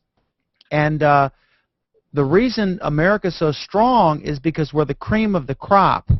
Because the people who came here were entrepreneurial and risk takers. I mean, they got in a ship or a plane or whatever, depending on what year, when our generation first arrived, because they wanted to come to the new world. They wanted to come to the land of freedom and opportunity, and our Constitution was designed specifically as a response to the repressive systems that existed before then. And that's what brought Oleg here. That's what brought Sarik here. That's what brought my great-grandfather here, because we didn't want to live in the place that was so controlling. We wanted freedoms. And like the First Amendment freedoms, as much as we complain about things like SOPA, we got nothing on the UK and other countries where a celebrity can go to court and say that they're invading my privacy and literally tell a newspaper and all the media that they cannot print that some celebrity's having an affair or something or some nonsense because it's an invasion of privacy. But in America, of course, that's fair game. That's the price we pay for the freedom of speech, right? But freedom of speech exists not to protect the person who loves mom and apple pie. It exists to protect unpopular speech, because when anybody can say anything except like the F word on TV or yell fire in a crowded movie theater. I mean, there are obvious exceptions, but in general, you're free to say whatever you want. And the Pentagon Papers and case after case have proven that America is the best of the imperfect systems. America is the best. There is no perfect system, and that's why we came. That's why we stay. That's why, you know, it's all about the Gates test. Are people? Do you have to put up walls to keep people out, or walls to keep people in? In North Korea and in the old Soviet Union, they had to put walls up to keep people in, or they do have to put walls to keep people in. In the United States, we have to put walls up to keep people out. So that tells you something, and that gets back to my previous point about Foxconn. If it's so bad, then why is there a damn line to get in there to work there? Come on. And I'm off my soapbox, so you guys proceed. Carolyn, you haven't talked for a while. You got to be more aggressive, like Ellen on the McLaughlin group. You got to fight to get in here. If you got something to say, say it. Don't wait for us to call on you. Just punch me right in the face and get in there. What are you thinking, Carolyn? Oh, what did I say? Oh, the joy of pro bono. That was the last remark I chatted. Doing things for free. And it's all about creativity and the freedom to be creative. Are you an attorney? Me? Yeah. No, Tell us where you are and what your background is, because this is the first time we've met you. Well, I'm in Southern California. If you would like, obviously. And what? If you would like. You don't have to if you don't want to, obviously. And you can see from my profile that my work background is in this realm of the spiritual. I am a Christian Science practitioner, and that means that I resort to spiritual means instead of material means, not because of some sort of blind belief, but because of its proven efficacy. So there's the logic and the law of that. So if you want to say lawyer, it depends on what realm of law you're speaking about.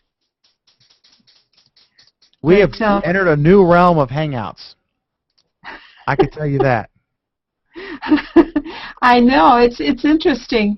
All the discussions, you know, about they've had so many different points, and about the time that I want to burst right in, the point is picked up and carried in a different direction. But I think the idea of creativity and what has been American is that we've been free to be creative. An article that I've been thinking about a lot, in fact I've made a couple posts on it, is one that was talking about how with teamwork it's had a positive effect on people physically. And in this science, which I'm not in line with in my line of thought, it talks about the brain being enlarged, improved, and so on through teamwork, because the physical effect of it is that with everybody working together, it stretches the thinking process or creativity of each member of the team. And the report went on to say that that affected the physical brain, making it larger and better, and they had proven that there was a direct correlation there. But it was really based on that sense of creativity, the freedom of expression. And that was what I was focusing mostly on it. And would you also say that along with creativity, Americans are naturally helpful. They want to help other That's people. teamwork. Yeah, okay. And so now with all these new technologies, it's going to be that much easier for Americans to not only help each other, but even to reach out to people in other countries and so forth and help them do something and empower them.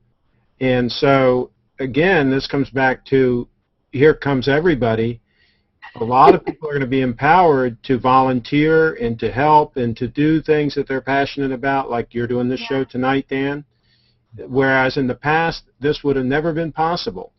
And this is going to happen in so many different verticals and so many different categories that we can't even imagine right now. Yeah, but it has nothing to do with Americans being what they are, though. I mean, you can't look at that as the reason why Americans are as they are.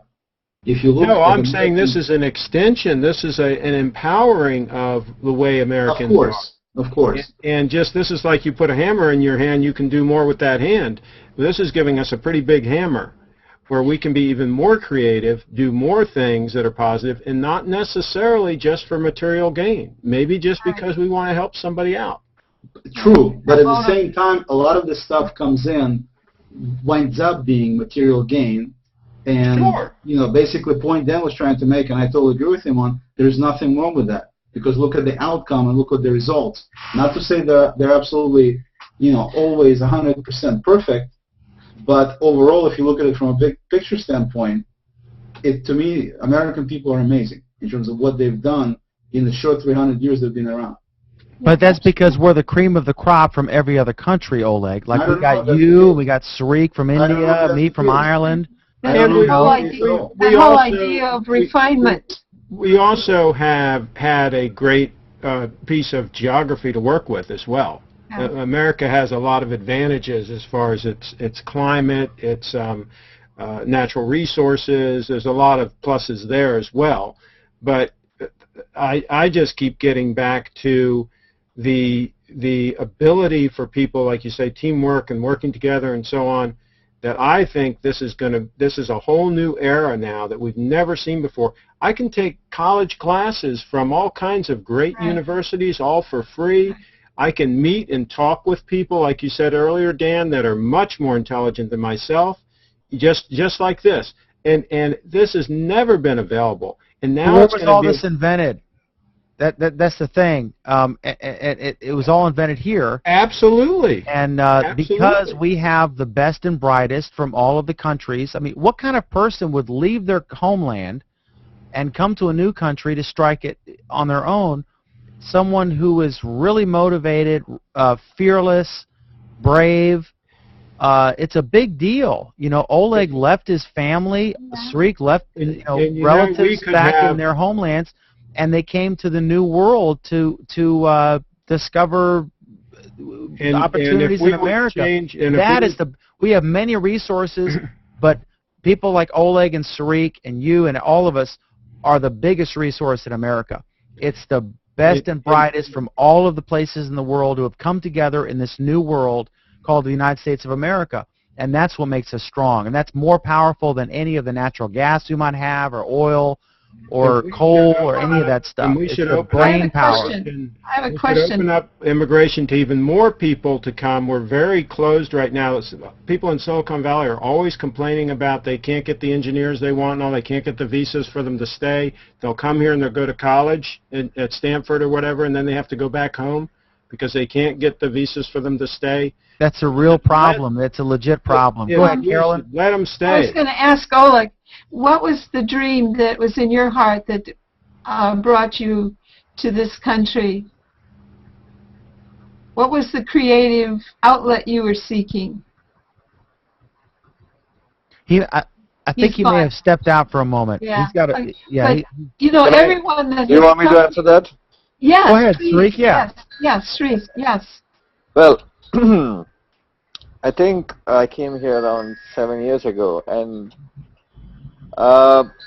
one of the things what people in the United States, when they complain about, you know, who said this? Is it Michael Douglas in the movie The American President? I don't know. Or is it Obama? Somebody said that this is advanced citizenship, right? America is advanced citizenship. It's not easy. See, it is, but in a way, I don't know how many among you have an idea how it is to live in an, when I came here it was called a third world economy, but now it is called, with a much more fancier name called emerging economy. But it is true that growth-wise, if you look at emerging economies, the population and the demographics is playing a big part. But what I see, I mean, I am fascinated by America. I look at America and I see things which are so, what is the right word? Not controversial, how do you say that? I forgot. Contradictory? Contradictory in itself. I am lucky that I can look at America from outside, as an outsider, even now, after being here for like 7 years, and talk to people who lives outside US and actually tell them that the average people on the street here are very much like the average people whom I see back in the big cities in India or anywhere else. I've been to different places. Now, what I like about US is the fact that in third world countries or in emerging economies, going back to what Dan said about Foxconn, they don't really have a lot of quality time outside the work to spend on things which they really like to do. Yeah. Think about Dan, for example. He runs 3 newspapers. Everybody knows it's not easy. He pays off 30 people to, get those papers out there. And he is a very busy man. But if you actually hang out or actually is logged into Google Plus most of the time, you will see Dan start interesting hangouts and spend a long time, almost every day. So, and then here it seems like people are not really working to live, or at least it was like that. Here, people consider job as a necessary thing. Of course, you need to do your job 9 to 5, blah, blah, blah, whatever. And then they have a lot more time to pursue their passion. Think about a city like Mumbai, for example. The lifeline of Mumbai is like a metro train system, right? Yeah. People start commuting on that train system.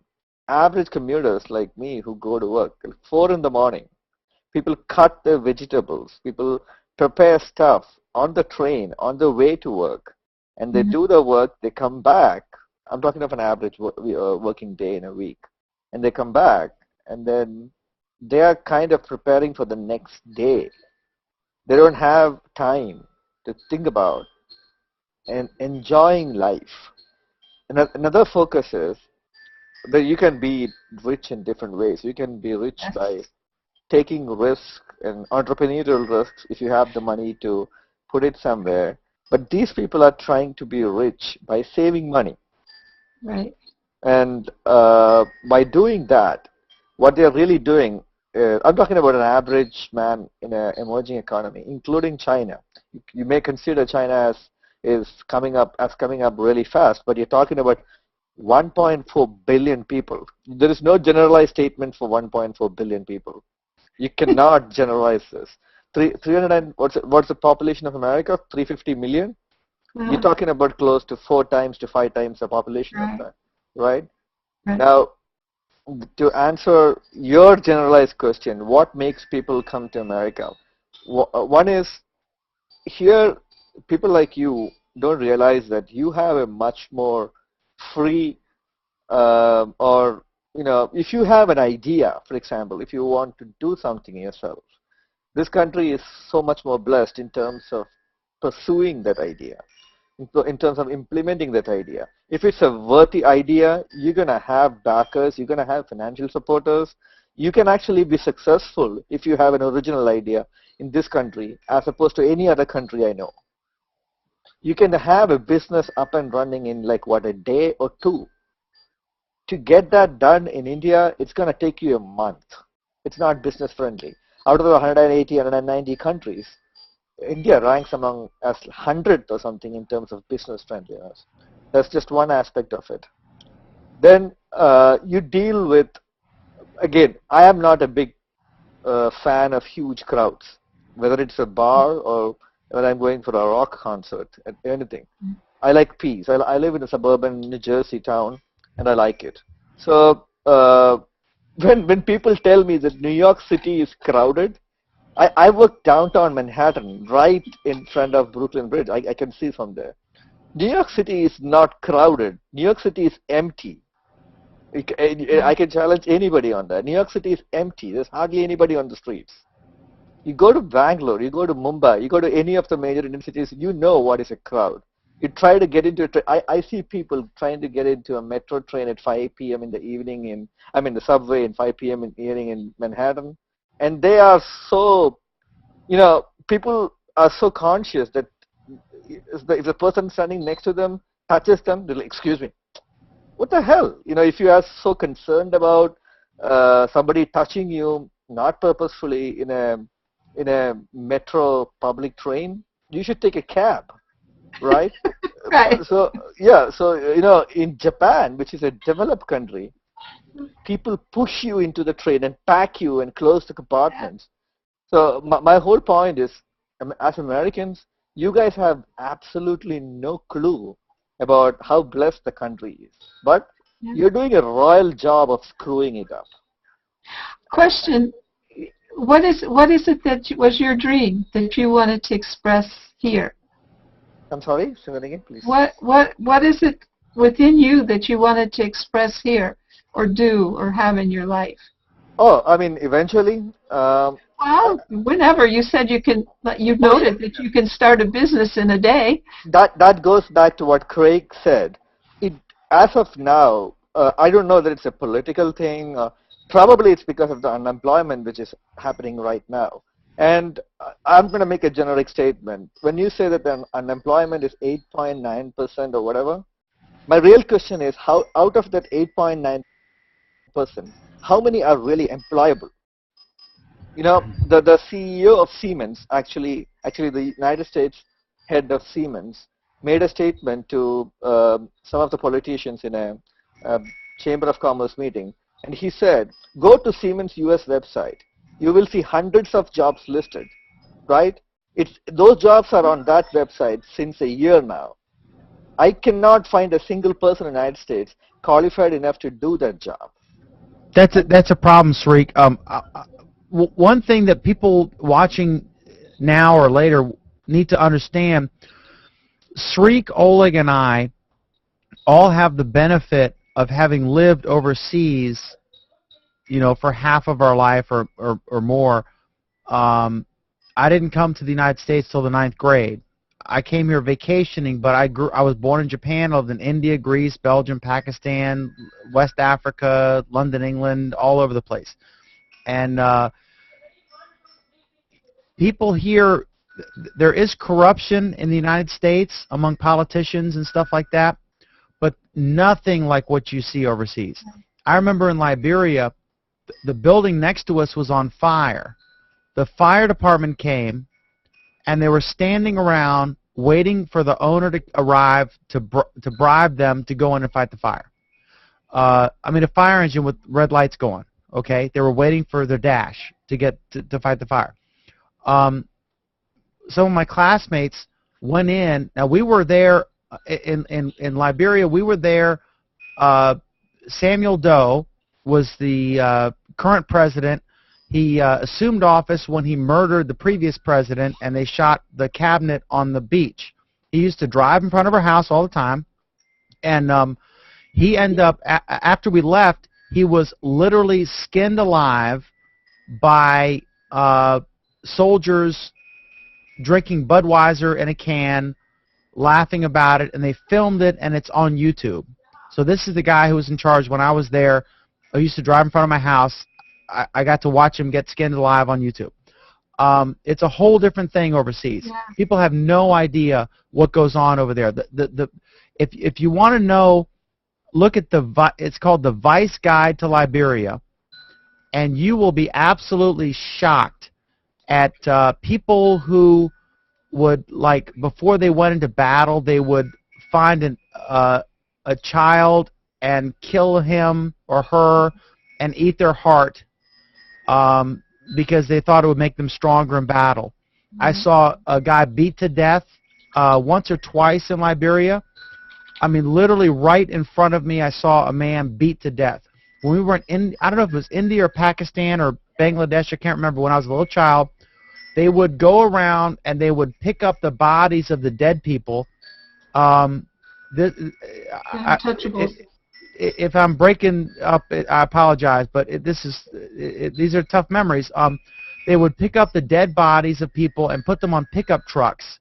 They were like litter, and they would dispose of them however they did. I remember my sister, when the war they created, it was like East-West Pakistan and became Bangladesh or whatever.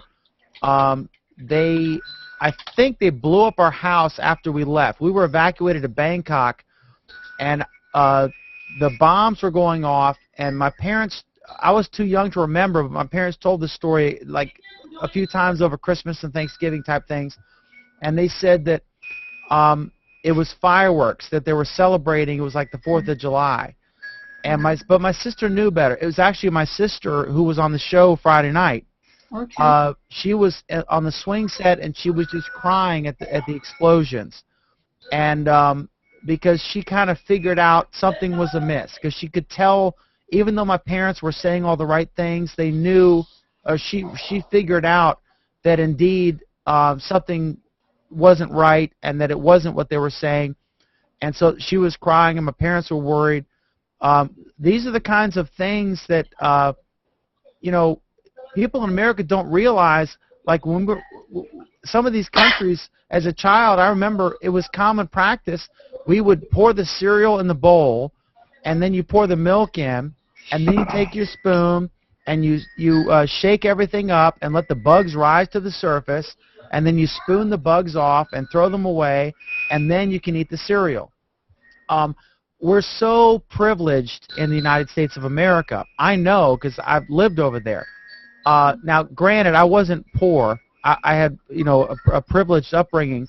I was in private schools and stuff, but I saw this stuff, and so I'm not pretending I was like, a poverty. I was not an Ethiopian starving person, but people in America do not appreciate the luxuries that we have, the gift that we have, that is our own creation. When we created this country, or our forefathers did, it was viewed as a joke of some kind. I mean, like, it would never work because everyone wanted a strong man, similar to where you can look at Afghanistan and Iraq and think, like, this is just not a democracy-capable type of country because there's so much turmoil and anarchy all the time. They kind of, like, almost, you can argue that they need a strong man or a woman, to rule them because they're so crazy. But it's important to put these things in perspective. When we look at the Foxconn story, there are people who are starving to death. We don't see that in America, but it happens over there. And nobody gives a damn, and there is no Social Security, and there's no welfare.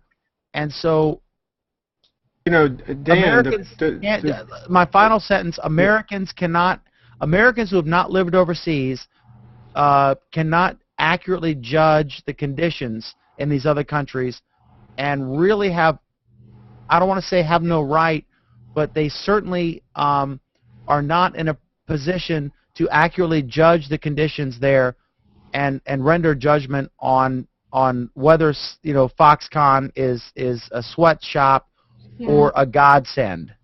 And I do think, and Oleg knows I'm no big Apple fan, but nor is he, but Apple got a bum rap, and whoever's got the bells ringing, could you silence that? After Craig says, I have to complete this. Go ahead, Craig. With all due respect, you're comparing apples and oranges. The United States has been around for just a few hundred years. And so we can draw no conclusions as to whether or not this system is going to survive and be prospering, in a couple thousand years. So you're comparing societies that are mature by any definition and have gone through the long declines and so forth that typically happen. governments grow and grow and grow and grow until finally the population can no longer support them, and then you have all kinds of problems that happen, and this has happened over and over again, But there was never a country with the US. Yeah, that's a fair point. And then we'll go to Sreek. That's a fair point. But it's the first experiment, and the United States was an experiment, right? Remember, we were a British colony, and when we started out, there was very little support for the American Revolution initially. We viewed ourselves as British. I say we to provide contextual dialogue, but actually, I came over when the potatoes rotted, or my great-grandfather did. So my ancestry line doesn't date back that far.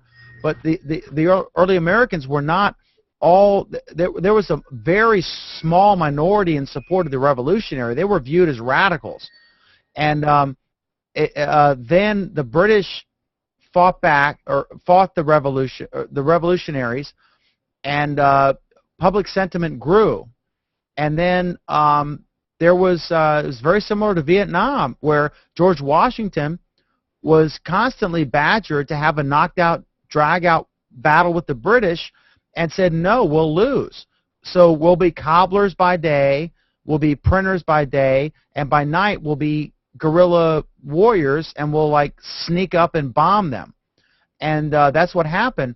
And it was only through time. We would never have defeated the British, except we just waited them out. And over a long period of time, public sentiment and a bad economy in England created a situation where the British just gave up. It's very similar to exactly what Ho Chi Minh did against the United States in the Vietnam War. So he learned from our strategy, and so you're right. Go ahead, Sreek.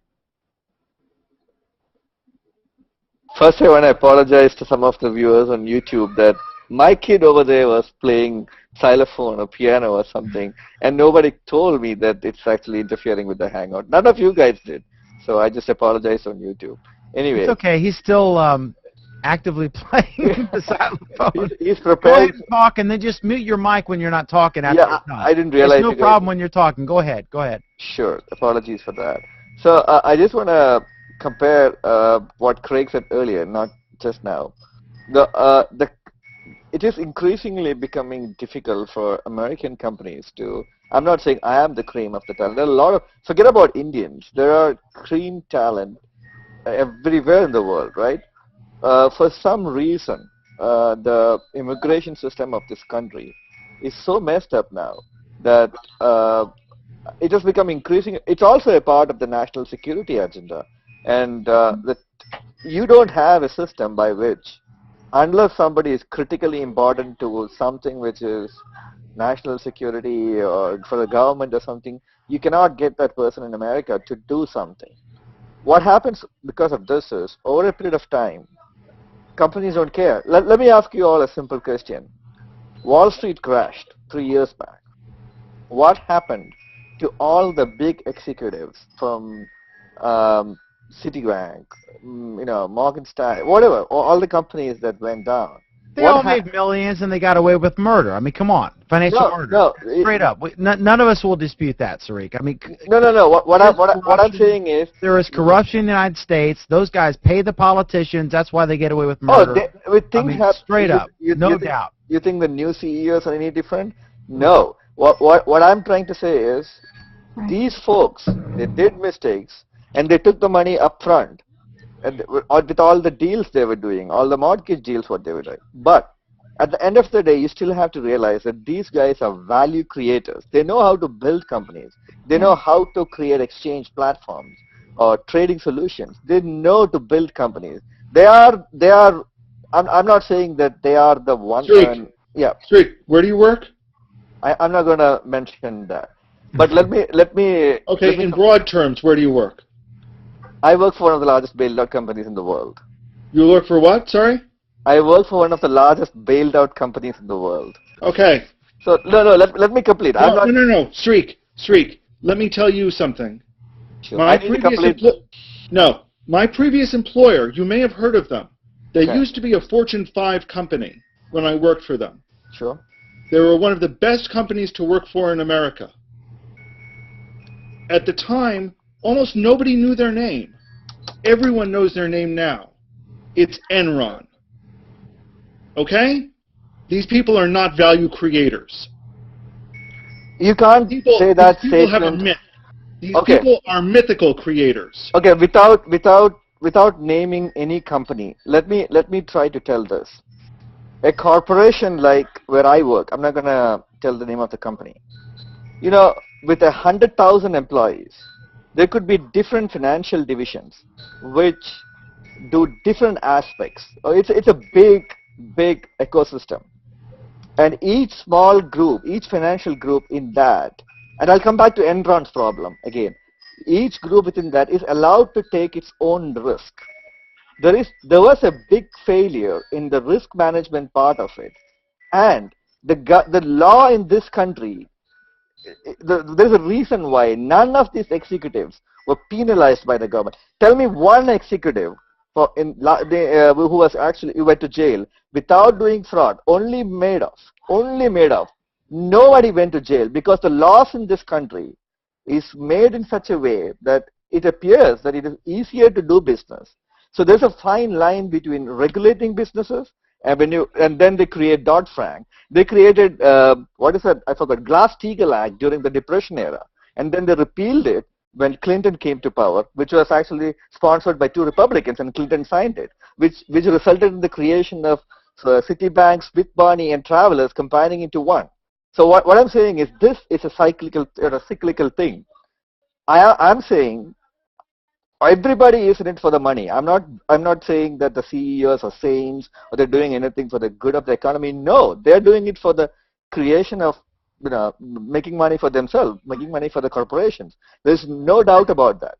But you cannot blame, if there are 100,000 people in a company, if 50 people at the top or 10 people at the top make a wrong business decision or take some risks, you cannot blame the whole company. That's one thing. Okay. Yes, I can. Hold on. Stop. Watch me. I've sat here Listen, quietly Thaddeus, for 1 30 second. minutes. Let me 30 correct minutes? Sariq on one thing, and then Thaddeus. It's important to note there's nothing wrong with greed and being that's a tainted term, but the whole thing, like, people are motivated to get a reward for doing something. But like someone like Steve Jobs, he clearly was motivated to make money, but at the same time he wanted to create pretty products for people to use. So there can be dual goals here. You can want to create the best car for people to drive and at the same time want to make money, and those aren't mutually exclusive. Those can be both good things, and there's nothing wrong with either one. Thaddeus? Now, I've sat here for 30 minutes and listened to how wonderful it is to live in the United States and how awesome everybody who's come here and been here and done here. God bless America. That's right. I've listened to that song and dance. God bless America and no place else. Dan McDermott. Let me tell you about the other half of the American dream. I live the other half of the American dream. I didn't come here willingly. I came here on a boat. My ancestors came here as slaves. America got rich because it took people of color from their country. Granted, they were sold into slavery by other people of color, but brought here and got rich for 300 years, exploiting the labor of the people they brought here in boats with a casualty rate of 80%. Don't tell me about how wonderful it is to live in America, because I've been to those third world countries you're talking about, and you're right, they suck. They have people living in the streets. They're murdering each other as wild, mad dogs in some of these places. Been there, done that. I was a soldier. I've done my time. So don't ever assume that America is perfect and that it does nothing wrong. Nobody's saying that. I've let you all talk for 30 minutes. Let me finish. Okay. So everybody wants to sit here and talk about how great some of these companies are and how awesome they are and how much they've done for people. But have you looked around in America lately? There are millions of Americans who have lost their homes. There are millions of Americans who are on the street. And I don't mean one or two. I mean millions. Hundreds of people are affected in every city, everywhere. And this is supposed to be a country that's supposedly trying to do better than the countries we're talking about and saying they're not doing their jobs. Right now, I've got mega corporations who have had executives not send a single person to jail, not one. They don't have laws for the crimes they have committed, which is why they don't go to jail. That doesn't mean that it wasn't wrong. And yes, I can blame the acts of 500,000 people if 50 people at the top of that food chain knew what they were doing. The people at the bottom are following orders, but then we should send those 50 people at the top to jail. Because right now, the economic collapse, I'm not finished. The economic collapse that took place because of what happened should have sent someone to jail. If I go out of my house, walk to my neighbor's house, and steal his television, I'm going to jail. I'm going to do 10 years without batting an eye. But an executive who gives an order to create a commodity that's sold in a stock market that sends 25,000 people out of their homes and into the streets, he gets a bonus. Don't ever tell me about how wonderful it is we make money in this country. Because a lot of the times we're making money on the backs of the poorest and the least of us. Yeah, but Thaddeus, do you have a problem with me Thaddeus, hold on. I'm going to shut up for 10 minutes, I promise. Thaddeus, do you have a problem with me executing you for something your great-great-great-grandfather did? My great-great-grandfather was a slave, so if he managed to do something to offend you, he's dead. Take it up with him. I'm not taking it up. I'm not taking up my ancestral issues with you. Look, I never had a slave. Neither have my relatives had a slave. We came over because the potatoes rotted in Ireland. Oleg is a Russian. Sreek's an Indian. We're new Americans, right? I'm sorry. The shining city on the hill example is clearly misleading. You're right, because we did basically, Europeans came here, we enslaved blacks and brought them here for agricultural labor. We poisoned and or killed the Indians and then stole their land and then shuffled them on to reservations, whatever. You know, granted, all that's true, and there's no excuse for that, and it's awful. And we've still not recovered. I mean, they would take young African children, they would separate them at birth like puppies, and to destroy the family unit, because the family unit is the thing that holds human beings together, and it was awful. But I'm not responsible for that. I'm an Irish emigre. I wasn't even born in this country, nor is Sreek, nor is Oleg. So, you know, maybe, I mean, I hear what you're saying, and that's a valid point, but at some point, can we move on? I mean, I can't take Charles Manson's great-great-great-grandchild and execute him because California, you know, didn't. Come on. And as soon as the systems that allow the continual perpetuation of poverty. Let me tell you something about America. Do you know what America's greatest weakness is? That it wastes that natural resource you were singing about a little while ago, the human resource. Japan, with 1/10 of the land space that America has turned around and become one of the greatest nations on the planet. Why? Because they harness their one resource, and they only have one. That's the human brain, the human will, the human drive. America squanders all of that. And we should do a better job with that, and that's why the government should get out of the education business. Big government and not big business is what's causing a lot of the problems that you mentioned.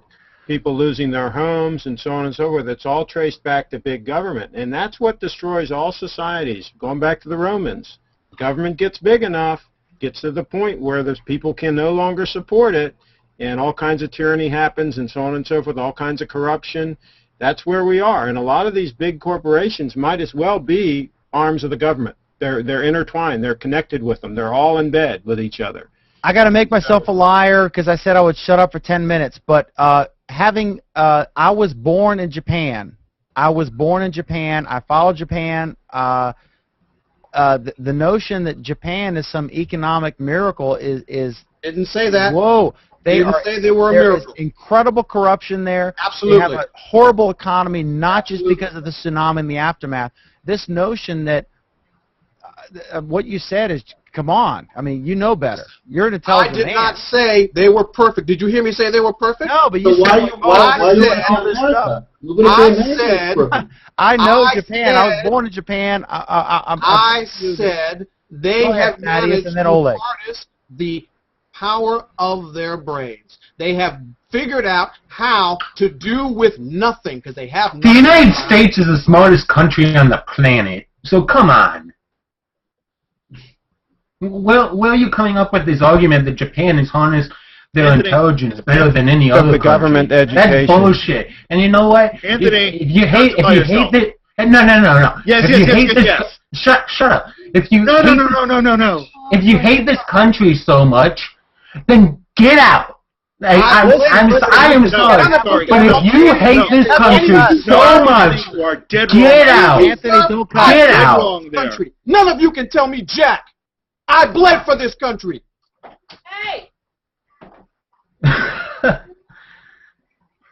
Discussions Anthony, here. Come on. We got to be respectful of differing opinions. We can't cuss because we're broadcasting this and recording it. I didn't cuss. I told Aaron, and I know Aaron knows that I'm, just trying to continue what I was saying. That's cool. It's okay to have passion, but you got to be able, like Thaddeus, he's a very passionate guy, but he can argue his points without getting personal, and you know. No, but seriously. We got to have it's very important that we be able to have this country so much, and you think that there's something better, then get out. No, Anthony, you're wrong. I'm sorry, you're wrong. You're absolutely wrong on that point. No more cussing, please, and no more personal insults. Just let's have an intelligent debate. Did any of us? I'm sorry, I didn't realize any of us cussed on that one. But Anthony, this country was not founded on the love it or leave it.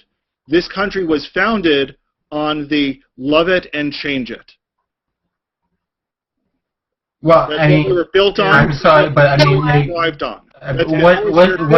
What is he doing that's changing anything? Because all this, and I'm sorry, but all this yelling and screaming that he is doing is not helping his cause. When people yell and scream, let me just say one more thing, one sentence. When people yell and scream, even if they're saying things that are accurate and make sense, they stop seeming accurate and they stop making sense. Let me explain it to you so you understand. I won't scream and I won't use any big words. I grew up in the South Bronx in the 1960s and 70s when we called it Hell's Kitchen, one of the worst places to live in the United States, where gang violence and crime were at an all-time high in this nation. I managed to survive that, grew up as an autistic child, went to a prestigious high school, left there, joined the military, served my country. When I got out of the military, I found a new way to make a career out of using computers and fixing and designing them and engineering them. I went on to become a self-made man. I taught myself everything I know about computers. I've been doing what I do for 30 years. While most people think they know something about computers, I've spent a living redesigning them, recreating them. Then I went and spent the last 20 years teaching young urban people of color, how to gain access to computer technology, the skill, the capabilities, the opportunities that computers could bring to any young person. I taught college for 7 years. Working with my community, giving back to my community. So when anyone says to me, what have you done to make the world a better place? Been there, done that, bought the t-shirt, sold the company. But the interesting thing about what you said, Thaddeus, is this. What you've accomplished and what you've done, you could not have done in some of the countries we came from. That's a the fact. difference. Okay? I didn't say that this was not true. I'm simply saying that anybody wants to tell me that I haven't done my part to make America better, No, it's not they that. would be wrong. We're talking about how incredible America is, not how perfect, but just how incredible. And what you said, where you came from, and what you accomplished proved exactly what the point of most immigrants is, that this is an amazing country, and I don't think there is another country on the planet right now that's just as amazing as America, with all America's faults. And we all can name zillion faults with America. Yeah, and still, nobody else came up with the same kind of deal. And I haven't met people. The problem is the jury is still out. It's a very young country. Wow. It seems to be going the wrong direction at this point in time, and so there are a lot of people that are passionate about the idea of America and the potential of it, but yet see some things going the wrong direction that are very scary. And so at least that's what I look at. There's huge potential, and I've already talked about a lot of those potential. But Craig, that does not we've take had away any of the 235 current years of people accomplishments saying in we're America. going in the wrong direction. This is nothing new. listen, guys. Here's the deal. And Anthony, you're a dear friend. And Thaddeus is our newest, friend. It's important that we welcome new people with an opinion that differs from our own. I mean, I invited Thaddeus into this, and I disagree with a lot of what he said, and that's why I invited him. I don't want a bunch of people like Saddam Hussein had that were yes men. I want people who disagree with me and can articulate their viewpoints. It's a lot like, who's the black professor who's constantly on O'Reilly and is so smart? You know what I'm talking about? Yeah. He's so good. He's so good. And Thaddeus, Walter Williams. Are you? Not Walter Williams, who was No. he's a George Mason. He's a professor, though.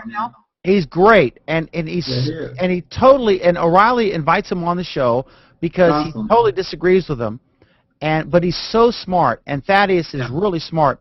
And one thing I've learned, Alan is basically was not into Hangouts at all. He'd never done a Hangout. He came on to my show or a Hangout because he disagreed with whatever we were talking about, and he wanted to voice his opinion. Thaddeus is the same way. Oleg is someone who, I remember the first Hangout I did with him early on, he's, don't call me Russian. I was joking with him. I said, oh, the Russian guy, because I couldn't pronounce his name. And I said with affection because he knew I liked him, but I couldn't pronounce his name right, and it took me a few tries. But you should welcome this, Anthony. This is how we learn. Thaddeus comes from a different point of view from us, a different background, and it's important that we welcome diversity, and it's important that we welcome a different perspective because it may cause us to stop and think maybe some of the things that I've held so true and dear for so long. Maybe I need to stop and question these things, and think about a new point of view. But he's clearly a very intelligent guy, and I welcome him. And it's important that we maintain a decorum, and that's basically what I want to say. We can all learn from each other, and we're all entitled to our views, and that's how we celebrate the First Amendment. We're all entitled to our unique perspectives and our unique views, and we can all learn from each other. Can I insert something? Absolutely. All right. The creativity that's being expressed in this discussion, even though it seems heated, is pretty amazing. And the opportunity to fulfill that creativity and to really take the passion that you have inside and express it is what's going to bring us all together. It's going to move us forward. Without it, we're sunk. We need that individual creativity. And there was a point that was offered earlier that something about I guess it was what Dan had said about the cream of the crop coming here. Well, I see what you're saying, Dan. However, I found a long time ago that the most unsuspecting person has the most amazing story and insights to life to tell. And as a news person, I think you probably have met those kind of people. They're unassuming and you kind of would walk past them. But if you sit and talk to them, they have an amazing part that they've played in all of, the human life. And so maybe we were cream of the crop in some avenue, but I think that every country, whether it's an emerging one or whatever, all those people that are there are like diamonds in the rough. And I think that our creativity would be well served by finding those people and helping them, whether they're here, like Thaddeus, and just letting that whole full expression of their potential be realized. I'm going to throw it to Amanda in a second. I would say that the key point is what I said earlier. I think America's great, but we are we are the best of the imperfect systems, and it's an evolving process as we shape our democracy here. And we're not perfect, and there is corruption and all that stuff. We're still in beta, in other words, as Dan always says. I agree with you. We're in beta, yeah, exactly. One of the things that Dan was wrong. Oleg, and then Oleg, make your point, and then let's welcome Amanda here. I totally disagree about the concept that just cream of the crop came here. That's completely not factual. Okay, let's not say anything like that. It's not like that at all. A lot of people who came here because they were able to do so. It has nothing to do with being cream of the crop. Anyway, Amanda, I would disagree with that, Oleg. I think that the people who would risk the travel, as Thaddeus said, 85% fatality rate. Of course, that was involuntary. The people who came here. No, we're not talking about that. I'm talking about immigrants like when we came. I'm not talking about what Thaddeus was talking about. I'm talking about easier now, but originally, what made the foundation of this country was people coming here, who would, they knew like they were. I mean, it was a month-long trip, and a lot of them were criminals and outcasts. Absolutely. And, yeah, they might drown. They might, whatever. You know how many Russian spies got here? You have no clue how many Russian spies came here. More evidence. Exactly. I got my eye on Oleg. Amanda Blaine, welcome. Welcome to our hangout. Okay. Hi, Amanda. So just to catch up, because I'm just catching in at the end here, you're talking about America's view in the rest of the world, or America's being better? We're discussing America as we're contrasting the shining city on a hill Reagan-esque view versus the realistic. We enslaved blacks and we stole the Indians' land and we stole Texas from Mexico, etc. But we're better now, and trying to evaluate all that stuff. So it's kind of complicated, and how we're not perfect, but we're working on it. And it's a crazy analysis. Fights. and are we in decline? Exactly. Things that I've experienced in Hangouts, just because that's something relevant, I guess, here, is that we're very, an international. And one thing I always ask is, where are you from? And what I've definitely noticed, and it's noticeable, Americans will say the city that they are from, and the rest of the world will say the country. So I will always say that I am from Canada. Everybody else will say I'm from Chicago, I'm from Miami, I'm from wherever. And I understand that. I mean, generally the world looks to the United States, but to have the idea that the rest of the world will exactly know where Miami is something that Americans have. It's not the rest of the world. Most other people will say I'm from that country. I personally did a tour through the United States for the last 3 months. I've tried to immigrate to the United States many times and have been refused because I don't want a work visa. I just want to go and live there. I have my own company here in Canada. I just want to go, pay taxes if I need to do that or whatever, but just invest money into the economy in the United States, and the government will not let me do that. There is no way to do that. You can't do that.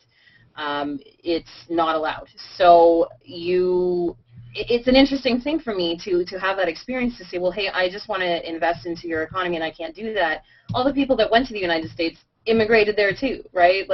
And now immigration into the United States is harder than any other country in the world. Now, I know some Americans will probably disagree with that point, but going through the legal routes and what I'm talking about to try and get your people... That's the problem, Amanda. It's too easy to come here illegally, and it's too hard to come here legally, because there are many professions, as was demonstrated famously in President Obama's hangout. It's difficult to come here legally to fill a legitimate underserved job market, and it's too easy to come in here illegally. And to fulfill an underserved job market. Right? Right. And that definitely exists. I mean, like I said, I've spent a fair amount of money on immigration lawyers to try and go through that process, and the answer is simply you can't. If you are a Canadian, you have, it's a list of 50 fields of education, of university, X amount of experience required, and then it's an extremely lengthy process. If you fall into that magical category, you might be able to immigrate. If not, too bad. There is no other option for you. There's no other way to get any type of visa unless you're famous. That's the other really kind of caveat. Or if you have I think if you have $500 million or $1 million, yeah, or get married. You hire 10 people. I think that's also good. Even if you get married, it's still a very lengthy process. There's all these. It's about a 3-year wait if you happen to marry an American. No, it's not that bad. So but you just have to hang in there for 3 years. But that's a long time for marriages in this day and age. No. My situation, that wasn't so bad. No, it didn't take that long. But there's no question that the immigration rules are screwed up. I mean, I'm an American citizen, naturalized, but American citizen, been for whatever now, 30 years almost. Right. Okay. And you fell into one of those categories, right? No. I married. My wife came here from abroad, when I was already an American citizen, so she became fairly quickly. Okay. Right. Then her mother comes. And stepdad come. Right. Mother has no problems getting paperwork. Stepfather cannot. No, yeah. So if you look at it from the standpoint, I mean, his daughter, stepdaughter, and wife, and basically me being the, I guess, son-in-law, all those 3 people are official American, 2 citizens, 1 on the way to becoming 1, and the guy cannot get paperwork. There's no question the system is screwed up. How this thing works. But, Just to end the thing, as opposed to Canadian immigration, which is one of the more easier ones in the world, we have a basically list of criteria. Do you speak English? Do you speak French? Do you have, and it's a point system. And if you validate everything enough on that point system, then we welcome you in. And I think that's what makes Canada kind of awesome. That we do have a much more open, welcoming policy, and I think it's strange that America was founded on those ideas. Well, Amanda, if you go back a little bit, Amanda, like when we were immigrating, the way to get into U.S. was 4 months. It took us. People who waited to get into Canada at that time was at least a year. So maybe Canada adjusted, but I know before it was much tougher to get into Canada than it was to the United States. Definitely not now. It is not because there is no system. There is a system. It's just that it's very complicated. And it's not, I mean, every system is complicated. It gets complicated over a period of time. That's all. I think the biggest problem right now is the illegal stuff. I mean, as much as I'm, people can call me a hypocrite for being an immigrant, being immigration, not anti-immigration, I'm anti-illegal immigration, because that's what really fouls things up. Plus, the immigration process itself right now is all screwed up for the legal people as well. So, I want to actually. The people that are hiring the illegal immigrants don't feel that way. They want them. Well, the people who are profiting from the illegal immigrants shouldn't feel that way, and that would be all of us. Right. That's right. Exactly. That's right. None of you guys are agreeing with me. Yeah, I don't think you mean to be agreeing with me. I'm saying that we are all profiting from illegal immigration, whether we like it or not. Yeah, no, this is not. We're profiting from it. We are. Yeah. I'm still against illegal immigration, though. In much the same way that when we shop at a big box retail store where all the things are made overseas and shipped in here with cheap labor, it's very similar. I mean, like in Winchester, Virginia, it's a big apple area. Virginia's a big apple state, and there's a lot of migrant workers who pick like the apples. Huh? Max, you mean? I'm sorry, say again? What do you mean by big apple state? You mean Max? You guys make Max? No. Real apple. Actual physical apples. Eating apples. I thought Washington was apple. Food apple. Yeah, I didn't realize. No, I'm sorry, Oleg. It's New York that's apple. Yes. So, Alan, the solution is to allow those people to immigrate legally. Right. Well, but here's the thing. In most of those cases, we're not willing to pay legal immigrants the same way, the same wages. The farmers are dependent on illegal migrant immigration because they're dependent on paying them nothing. I think you're talking about Texas farms. Yeah, but can't we allow people that are willing to work for low pay to come here legally, to document them and come here legally? Why not let the the But people that are willing to pick Because the apples. once they're documented, we require them to actually pay them a wage that they can live on. Minimum and that wage. gets to the point about big government stepping in and yada So yada. it's the minimum. So it's the minimum wage problem. So if we got rid of the minimum wage, then we could make these people legal. Not The just problem that. is When if we get rid of the minimum wage, we then go back to slave labor like we had back in the early 1900s. No, nobody's going to get rid of the minimum wage. But Craig, you explain to me, how is it that my father-in-law is not allowed to get paperwork to become legal, and some guy coming over the border to pick up apples in New York State, as Alan pointed out, how is that normal to give him papers? How does that make it fair? I think we should allow them both to come legally. I think we should open up much more and let more and more people come legally. Where do you draw the line? I think personally, and I don't know, these are touchy topics that I don't often talk about in public, but I will say Canada has the viewpoint of you come, you can keep your own culture. We're not going to make you Canadian. You have to do a certain amount of, reciting certain things and knowing history and stuff like that to get your proper paperwork here. But you can still bring your culture and freely express that here. In the United States, you are an American. You have to be an American first and foremost, and your culture comes with that. But it's not as accepting. Most people in the United States will say they are American before anything else. And I'm generalizing. There's not everyone that falls into these categories, but on average, on a whole, that's, I think, the major difference. I don't know how willing America is to letting in other cultures and saying, hey, you can still come here, you can be an American, but you can be No, it's totally the case. Totally. You have whole neighborhoods of nothing but Mexicans.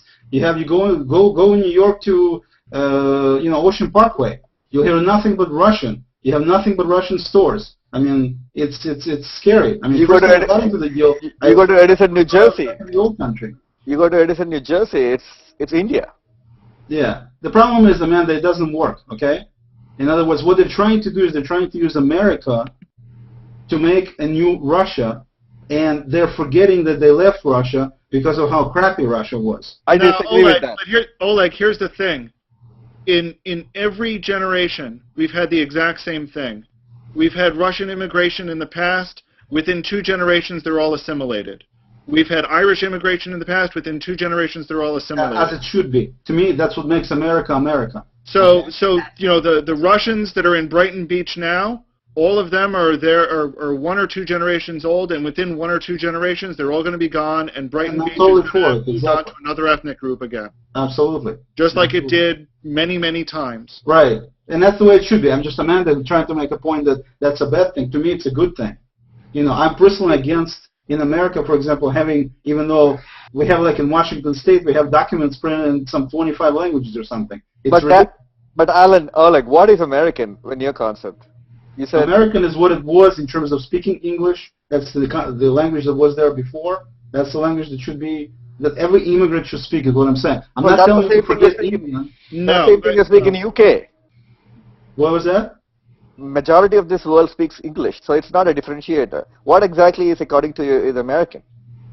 No, I'm talking about in terms of when you get here, you adhere to the laws of the country and you speak English. That's, to me, what should be done. Oleg, that now violates 200 years of immigration. Why does it violate it?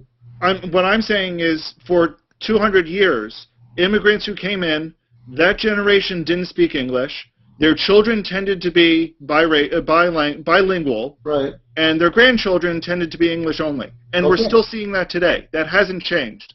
But, Alan, when your grandparents or whoever came here, they did not have forms in government offices being done in 25 languages, right? Well, they didn't need to because the community that they settled in only spoke that language.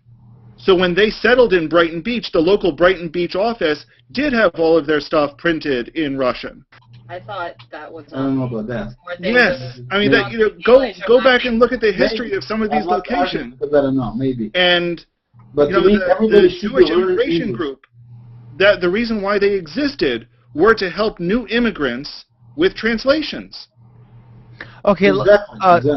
Let me go to Sarik in a sec, and let me just make one observation. In Virginia, if you want to buy a gun, they call an 800 number, and in like 5 seconds, they can approve you and you're allowed to have a gun, and I'm cool with that.